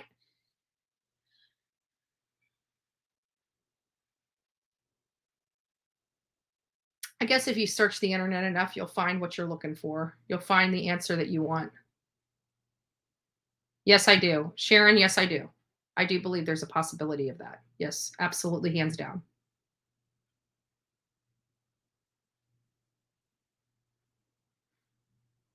Yeah, I agree with you. All right. So I'm just going to lay off a hippie, but hippie, I just would like to know whether you're in here talking all this crap that I'd like you to prove, come in here and actually, when people ask you and you're like, oh, but it's illegal to restream. No, it's not. I pull things off the internet all the time from BOCC meetings, court hearings, everything like that. It's not illegal. They're there for a reason. Okay. And so when people challenge you, your next thing is, oh, it's illegal for me to do this, but I'll do this. If you're going to come in here and you're going to say that this is the standard that some judge said, first of all, I want to know where that judge is, what state that's in, and I want to do the legal research necessary to find out what they really said. Not somebody that has no law education whatsoever, first and foremost. Secondly, I want to know where you stand. If you're going to be in here, I mean, you've made several statements in here. I have no idea who you are, never seen you in my chat before, but yet you're coming in here as if you know all this stuff. I am asking you to produce the work that you know before you come in here hijacking my channel and talking all this garbage. That's all I want. I'm happy to bring you up here if you'd like to come up here and chat about it. But if you are defending these despicable people, I'd like to get your side of the story as to why you feel it's righteous of you to be defending people that have put their children through all of this nightmare, and ask you if you lived like this in your upbringing, or if you allow your children to live like this. I'm curious to know that as well. Curious to know that as well.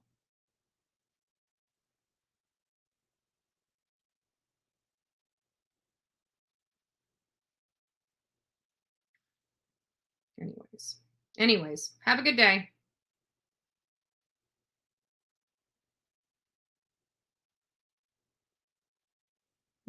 Too late, H are involved. Yeah, maybe not. Even if with the essay on H from Candace, that could be the reason why that she was able to manipulating doing other things. So I still think he's a victim in all of this. I still think he's a victim in all this. I kind of have that feeling too. I'm hoping that it's possible. I really am hoping it's possible.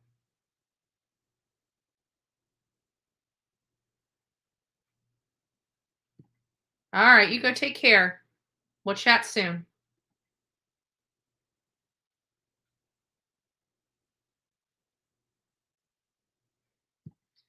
Apparently she's, we've heard several people that are in love with her, right? I mean, Benny's flirting with her. This Jose lived with her. Apparently she's got a side that we don't know about.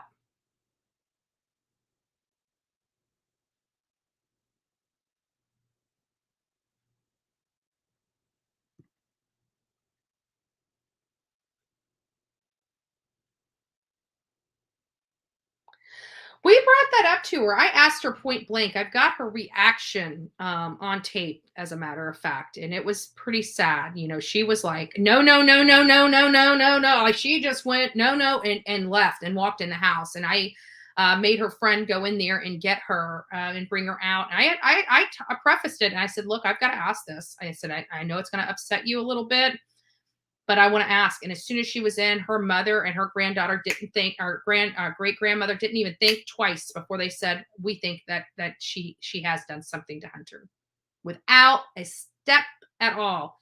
And Allie was no, she would never have done that. She'd never have done that. And then we hear from Jose that she truly, in fact, it not only did it, but admitted to it.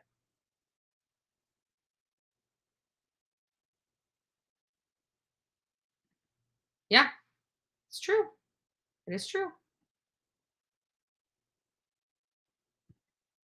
I don't know. I didn't even hear that Andrew was calling him. I was just hearing this. This was all news to me. As many of you know, I did go on Andrew's page like once or twice, but um, I haven't really been back to his page or anything like that. And as a matter of fact, I've been gone for a week. And so outside of the little bit of nuggets that I've come out on here and spoke to, just to chat with you guys, I haven't really watched anything or done anything. I went to Myrtle Beach and did some research out there. I went to Prospect and spent several hours out there doing some research and following the Pee Wee Gaskins case, but I didn't really have a lot of time to watch YouTube or to get abreast of all the information going on YouTube and what was out there. I have not watched Andrew's page very often. So it was news to me when Justin was talking about how Andrew was just that morning talking about him reaching out to Jose. And Jose is like, no. And I wanted to find out, Jose had made an indication that if Andrew knew where he was, he would be really scared. And my question right from that was, why? Why would he be really scared?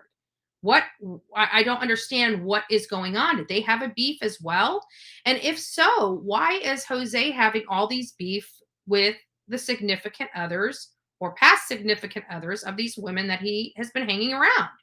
What's the story behind that?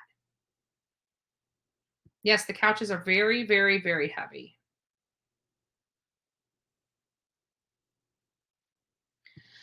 Well, Sasha, I believe a lot of what he said to be true because he answered them and answered them with confidence. But there were some shaky areas. I paid close attention to and things that didn't make sense to me. He did contradict himself on several occasions. And I will be going through that once I'm able to. I'm giving Justice for All is 48 hours, and then we're going to go through that interview with Jose. And there were some contradictions, so I want to make sure that those are brought to everybody's attention. I would, go as far as, I'd like to have Jose on this channel. I have a few additional questions that weren't asked that I have. So if anybody knows how to get a hold of him, please reach out to me at bullhornbetty@gmail.com. I'd greatly appreciate it. But yes, for the most part, Sasha, I do believe a lot of what he said. I do believe a lot of what he said. I didn't believe 100% of everything he said, but I do believe that was his truth. I do believe he believed it to be fully true, but there's always his side, their side, and then somewhere in the middle is the truth, right? We all hear about that. There's my side, your side, and then the truth, right? There's three sides to every story, So I do believe that was his opinion. But even then, that was so long ago. Like, he has not been in that house since 2020. It's 2022. So he's been removed from that house for quite some time. But that's what happened there. And he knew Candace when Dawn was gone. So she didn't have money. It sounds like she wasn't drinking or using drugs like she is now. And maybe it was just a point in her life that she was truly sober. And, but still, that doesn't explain the inappropriate behavior with Hunter.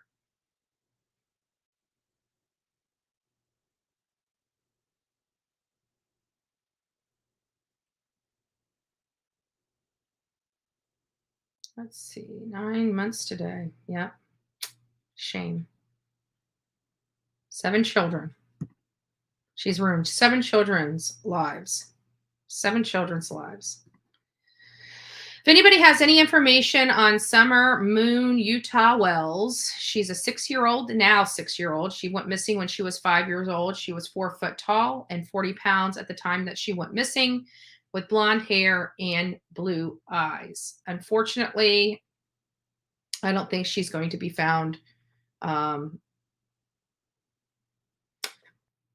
think she's gone. I personally think she's gone.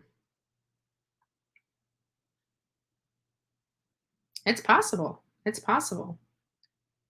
I keep wanting to know about that drug addict. How old was that lady that, Don took advantage of? And not only that, but it sounds like he took advantage of her. So maybe she needs to be filing suit against him, or, filing a complaint against him for taking advantage of her. Sad. It's sad. I would never want to be that messed up that I let somebody like Don Wells have an opportunity to take advantage of me. That just makes me feel like I got cooties like covering my body right now.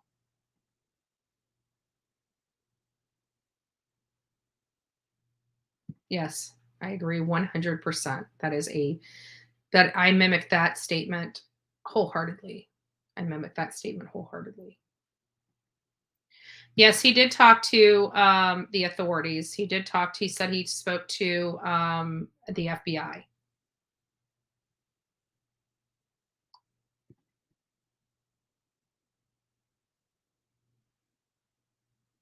Possible.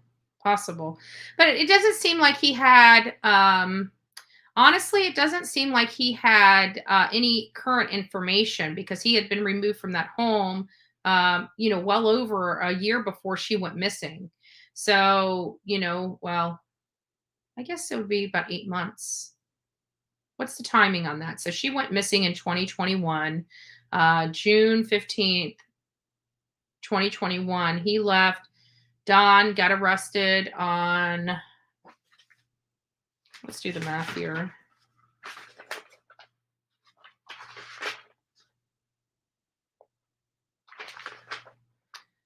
October 14th, 2021. And he said that he was there about a month after So it seems like 3 weeks after this time, he was out of there. So I would say at the beginning of November, he left, November 2020.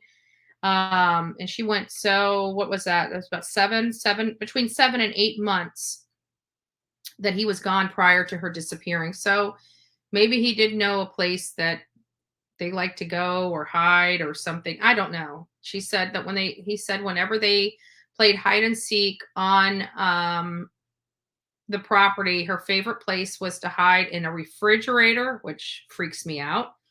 A refrigerator and Grandis's camper.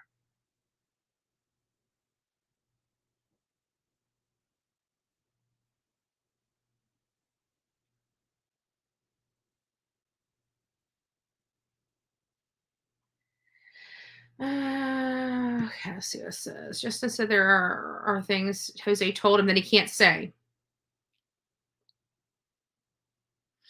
No, I don't think he's told him anything secret. I think what if I recall Justin's statements correctly, he said there was things that were too sensitive to bring to YouTube.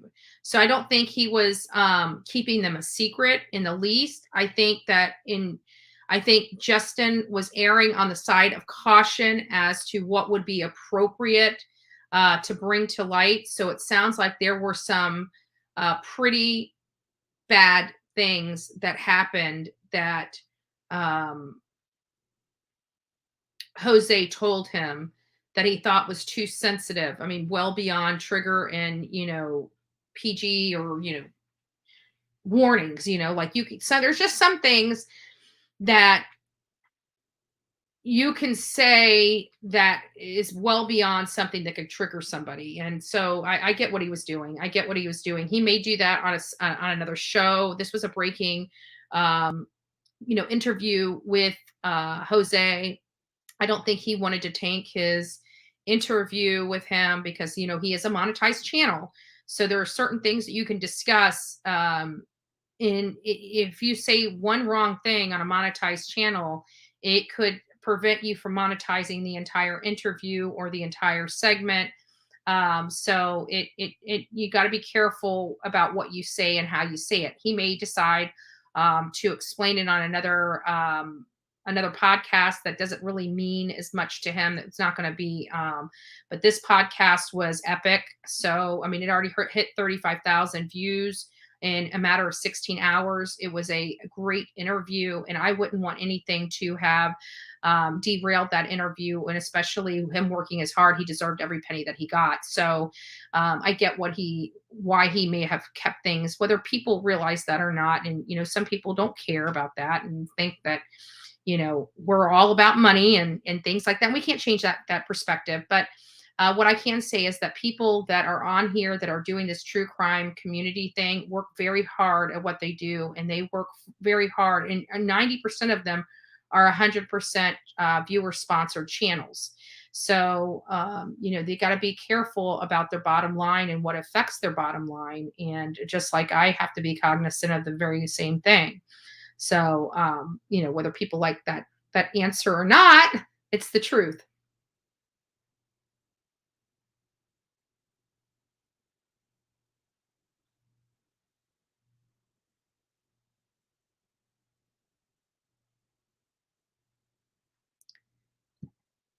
But what state? You just told me Alex Kim was from Texas. You understand that in the law, each state has different and dictates law differently, even each district. For example, one district said you can jaywalk if you do XYZ, and another district you can get a ticket for jaywalking. And this is in the same state. So again, a lot of people don't understand the law or understand how to apply the law. And just because one judge says this doesn't mean, and not only that, just because he says it in court, did you ever look to see if the decision was ever appealed? There's a lot of things that go along with some of this stuff. And not only that, you've got to look at the case law. You can't just say, oh, a judge said this, and this is true. Just because a judge says it doesn't make it true and doesn't make it lawful. So a lot of people don't realize that. You got one judge out of the entire United States that defines something this way, and you think that is true? So I'm curious to find out what state this Kim, whatever his name, Judge Kim, whatever, is from. And no, there's environmental neglect. And let me tell you the standard for Tennessee. And if I'm not mistaken, you just told me that that judge was from Texas. I'm not sure why you're bringing a Texas judge into a Tennessee case. But here's the standard for Tennessee, hippie. This is the standard for Tennessee. See, we do our due diligence. Tennessee Department of Children Services, right? So I'm going to read this for everybody. I've read this on many of my podcasts in the past, but we're going to go ahead and do this so everybody is educated. I want to make sure everybody is fully educated on what they are required to do for children in Tennessee. Okay, this is the categories and definitions of abuse and neglect. So we're going to go through it one at a time. Stick around if you'd like. But no, I'm not going to allow you, hippie, to defend these monsters. I'm not going to allow you to do it. Not on my channel. You are wrong. You are so wrong. It's pitiful. And I know you like to hide behind it. I don't even think your name's hippie, and I don't think that's your picture. I think you are a troll. I think you come in here and you try to disrupt the narrative.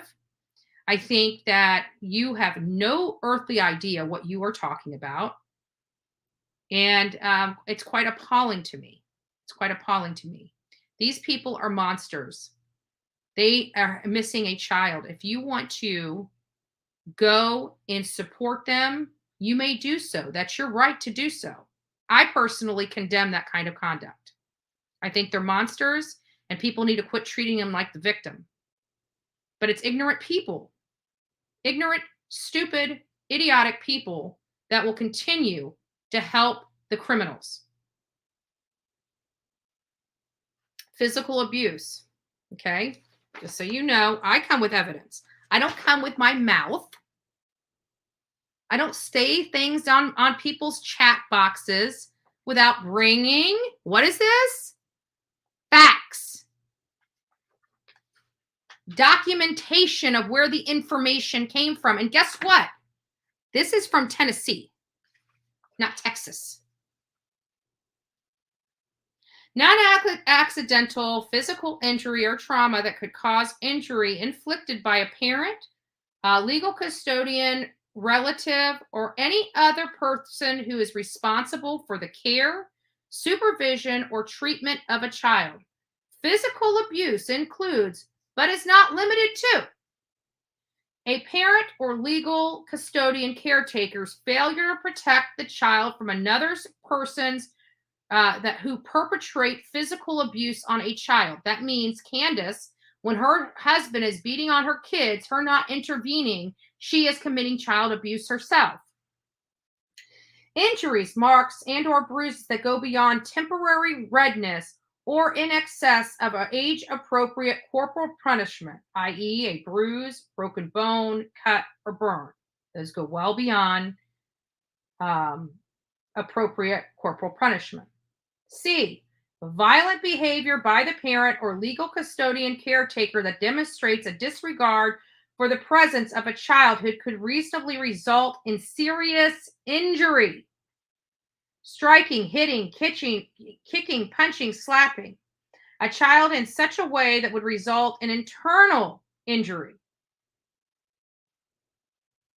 So FDIA, formerly known as Munchausen by proxy syndrome, could be considered physical abuse, medical neglect, or psychological abuse. Note, here's a note, hippie, that you need to hear, because we heard Don spanking Summer as he's bringing her up the driveway.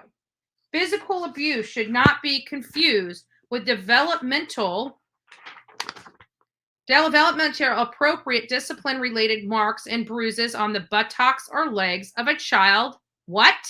6 years or older. Tennessee does not allow you to beat your children under the age of 6. No slapping, no hitting, no punching.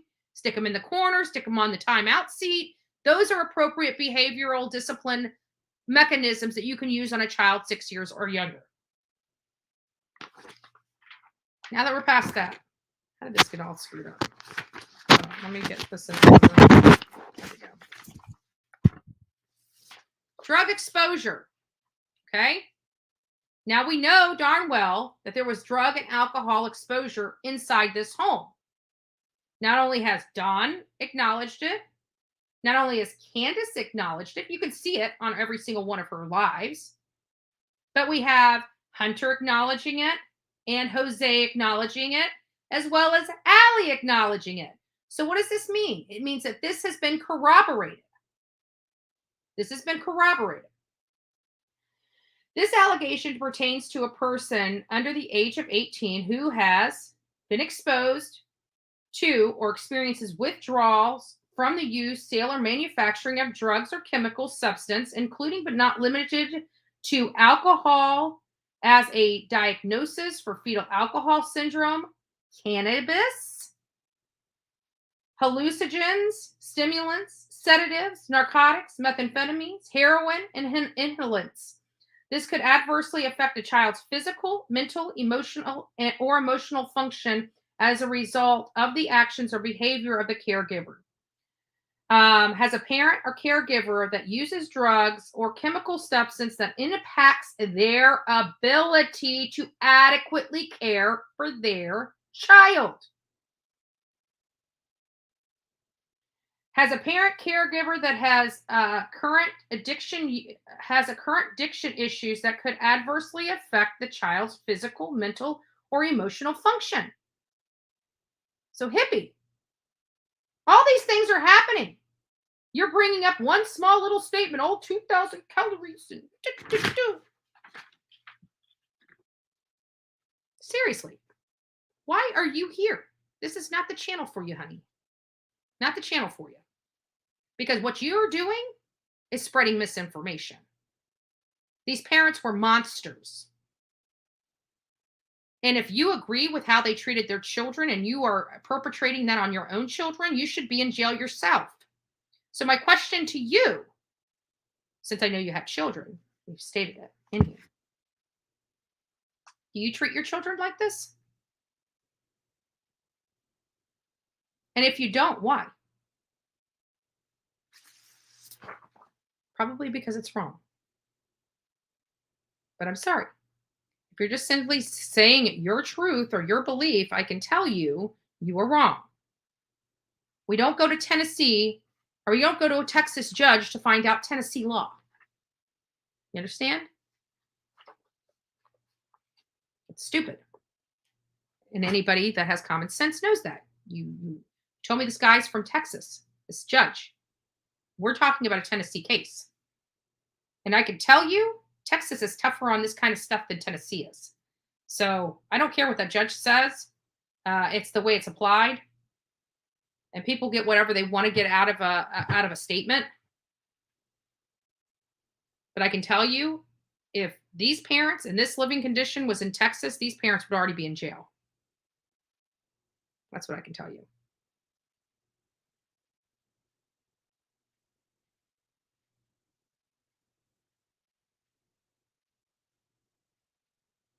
And you've never given us the website to go to, hippie. Why is that? Why is that? Either way, carry on. But everybody knows that she's full of crap, right? I shouldn't have to tell you that.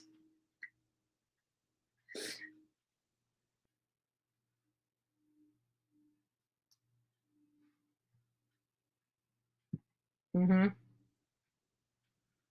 Yeah, I need to go. I'll go look. Thank you for all those people that send me information to my email. I do appreciate it. I do read some of them. Some of them I can't get to, but I do try.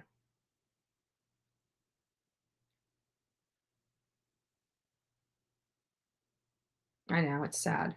It's sad.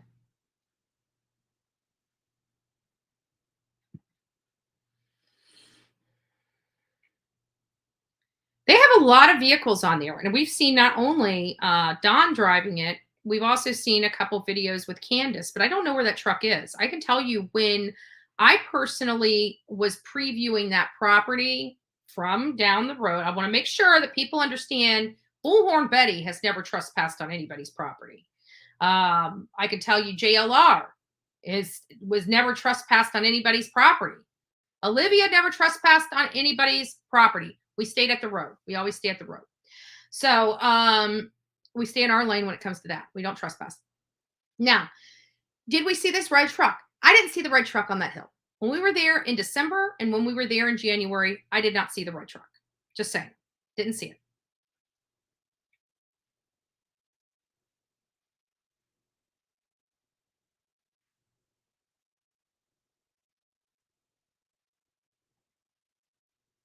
We get palmetto bugs too, those big old fat things that come up through the drains. They're gross. Mm.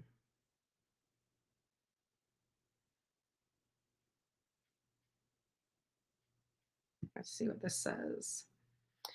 The new information that Jose provided TBI was different places on the property to look. He was very specific about where Summer would hide when she would play hide and seek, when she would run off. I agree. It's scary that they have a refrigerator here in Florida. If you have a refrigerator on the outside of your home that's not plugged in, it is a crime if you do not have the doors taken off of it, because children have been known to climb into those refrigerators and get locked in and not be able to get out. And since then, they require any refrigerator that's not plugged in on the outside of your house has to have the doors removed.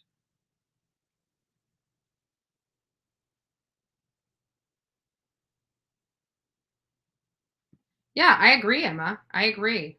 I absolutely agree. It was great.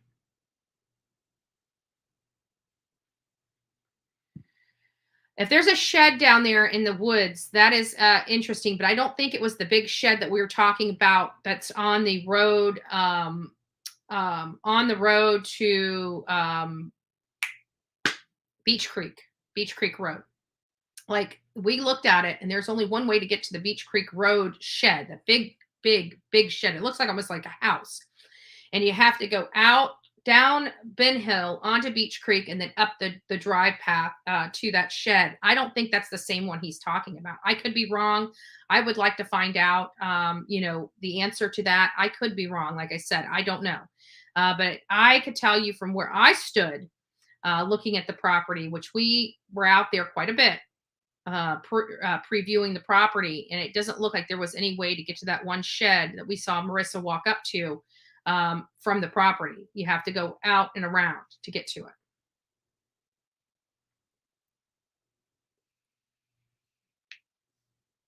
Oh, thank you, Emma. Thank you.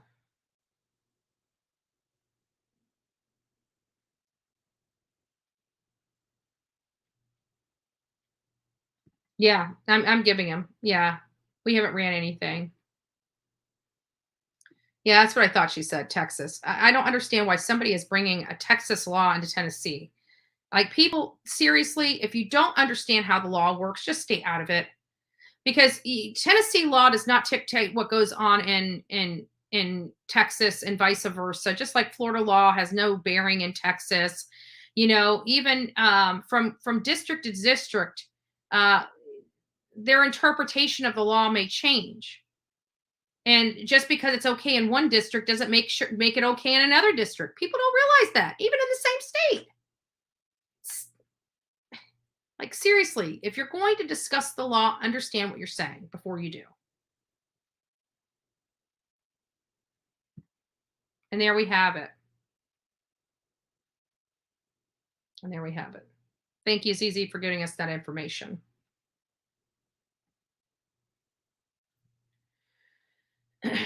And I'm curious, was that even appealed? I mean, there's just a lot of ins and outs that go along with it. I just wish people would be, and it's not that I don't appreciate somebody trying to decipher the law, but when you come here and you're saying something in Texas that doesn't pertain to Tennessee, and you're trying to convince us that these parents weren't monsters that they were, it's stupid.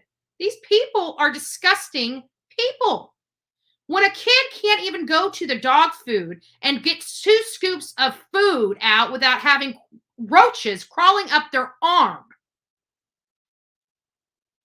If you would never allow your child to live in that kind of environment and you're defending these despicable people, there is something wrong with you, my friend.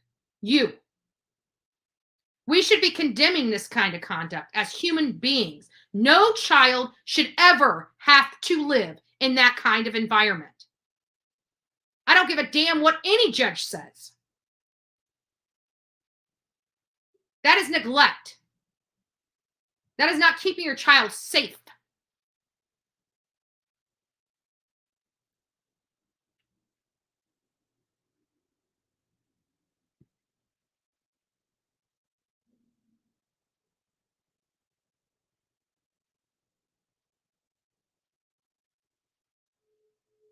Good. Good. I hope not. Those boys deserve to have a fighting chance to life. And we have to remember that, Summer saved those boys. Summer saved those boys. Amen.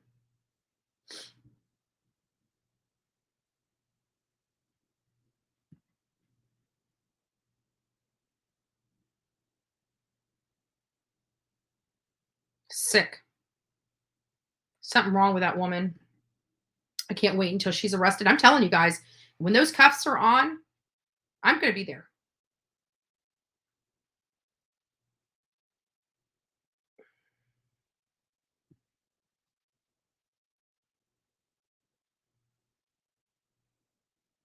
Thank you. And not only that, that's one judge that can be overturned. And if that judge truly is a judge for children, he needs to be removed from the bench. Very simple. Alex Kim, you deserve not to have your judgeship. You deserve to be removed. And you should be held 100% accountable for any child that's endangered by your careless ruling.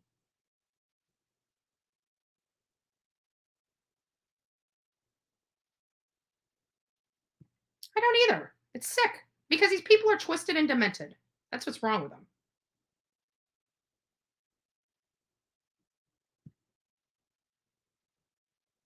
I believe so. I really do believe so. I do too. Thank you, mods. Thank you, chat. We try to keep it real here. Absolutely. It takes teamwork. Anissa is absolutely right.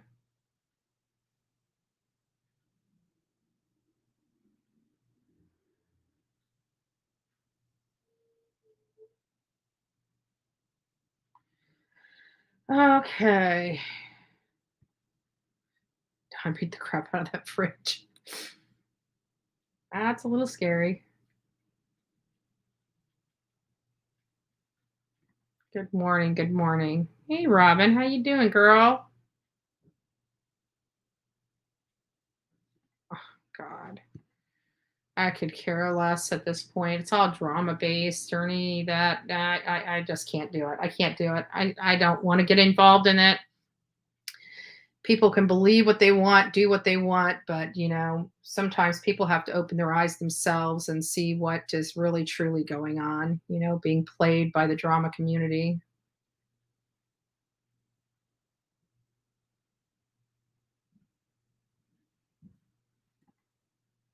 It's a different one. I'm telling you, they may have a video up showing a path to that, but I guarantee nobody's walking that path. I'd like to see it, Blue Eyes. I'm telling you. Did you listen to the interview from Jose about the drop? I'm trying to tell you that mountain is steeper than you think. You can't just walk. And not only that, you have to go through a creek, and that creek drops down 3 feet or more. So you got to drop down that creek, walk through the water, climb back up that creek to get to the other side. It's not as easy as people think. Is there a path there? Yeah, there's a path everywhere.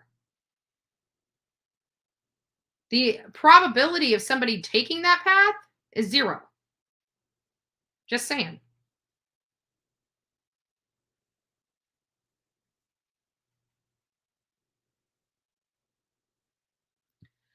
I don't believe that's true, but I really don't know. I don't know what his path was, where he went in and around the disappearance of Summer. I can tell you that he was there days after she disappeared, arguing with Dudley over money because I've got videos and recordings of that. She should be in jail. It makes my head spin. It makes my head spin. It's disgusting. And that's why I have a problem with a little bit of what Jose said, because he's putting all the blame on Don about the condition of this house. But Candace is home all day. Candace is the one there all day not working. Her only job is to take care of the house and take care of Summer. So why isn't the house taken care of? And why is Summer not taken care of? That's her only job. If the boys are in school, her only job, and she doesn't have kids running around there all day tearing things up. Why isn't she cleaning her house? She can clearly do drywall. So why isn't she putting walls up in the house? Don's out there bragging about how she runs drywall better than half the men he works with. So why is she sleeping there without walls? I don't get it. I don't get it. I don't get it.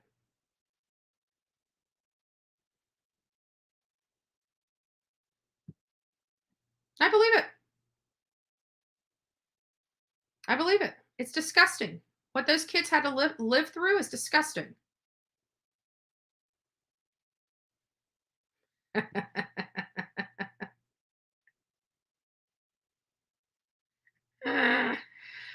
Oh, Lord have mercy. Yeah. Absolutely. Well, I gotta say, that was a bombshell of an interview. Again, we're getting wow, we're already on 3 hours. Holy crap. Time flies when you're having fun, huh? Yes, I know. I know. And there's still, you know what, people, I tell you, there's a when you start protecting the people that injured a child, you're complicit. I'm sorry. You're complicit. You are complicit. Everybody that has donated money to this woman is complicit. I just want you to think about that. You may not go to jail, but you're going to have to know each and every day that you're alive that you helped a monster. And you can't shake that. That doesn't go away. You will see. You will see. I will tell you that I kind of find it odd that Benny hasn't been right about one parent yet. Did anybody notice that? So why are you on his channel listening to him and supporting these people? He hasn't been right yet. Hasn't been right yet. He's hired muscle to whip YouTubers in shape. If they don't like it, he attacks them. He's nothing but a thug.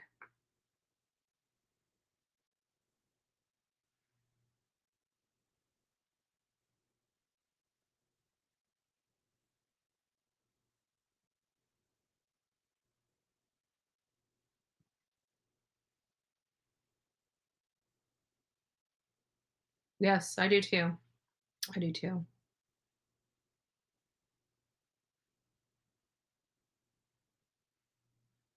Absolutely. And even Dudley said how much drywall mud this guy has at his house. He's take mud and sit it over there in the take mud and sit it over there and let it freeze and ruin the mud, and then bring it and put it back in new mud. It's crazy.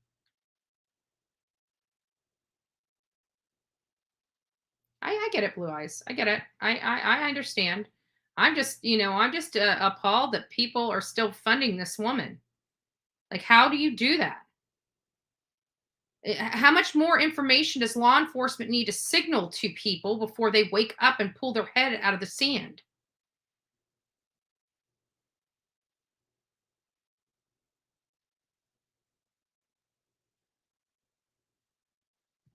Thank you. I appreciate that. We did try. We worked our butts off. We worked our butts off and got a lot of information. This case has brought out, a lot of bad. I mean, it almost it ruined, a good relationship. But Team always has to come first. The team has to always come first, not us individually, the team. When somebody, wants to put themselves above the team, that's when we have to say no. The team always comes first. So, um, but at any rate, guys, we're at the top of 3 hours. Holy crap. Holy crap. So there's a lot of information. I'm going to go back and re-review Jose's interview. I hope you guys do the same. Again, kudos to Justin. Thank you so much for bringing this to light. Thanks for your hard, tenacious, and diligent work on bringing Jose to YouTube and getting him to state his position and his story. I know that was incredibly hard to do, and you guys did an amazing job. So kudos to both you and ICU. Congratulations. We will chat soon, guys. Do not forget to subscribe tomorrow.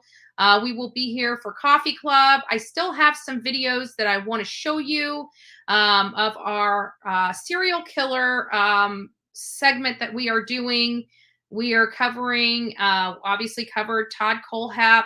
I've got Billy Mansfield. I've got some stuff from Ted Bundy. And then we just came back from South Carolina where I covered Pee Wee Gaskins. So we have a lot of good content coming up and coming out.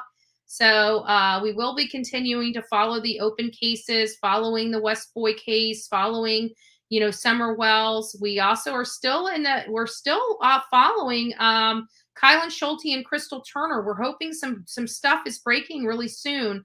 We can't get too much information, but I did chit chat with Jason Jensen for a little bit about that case.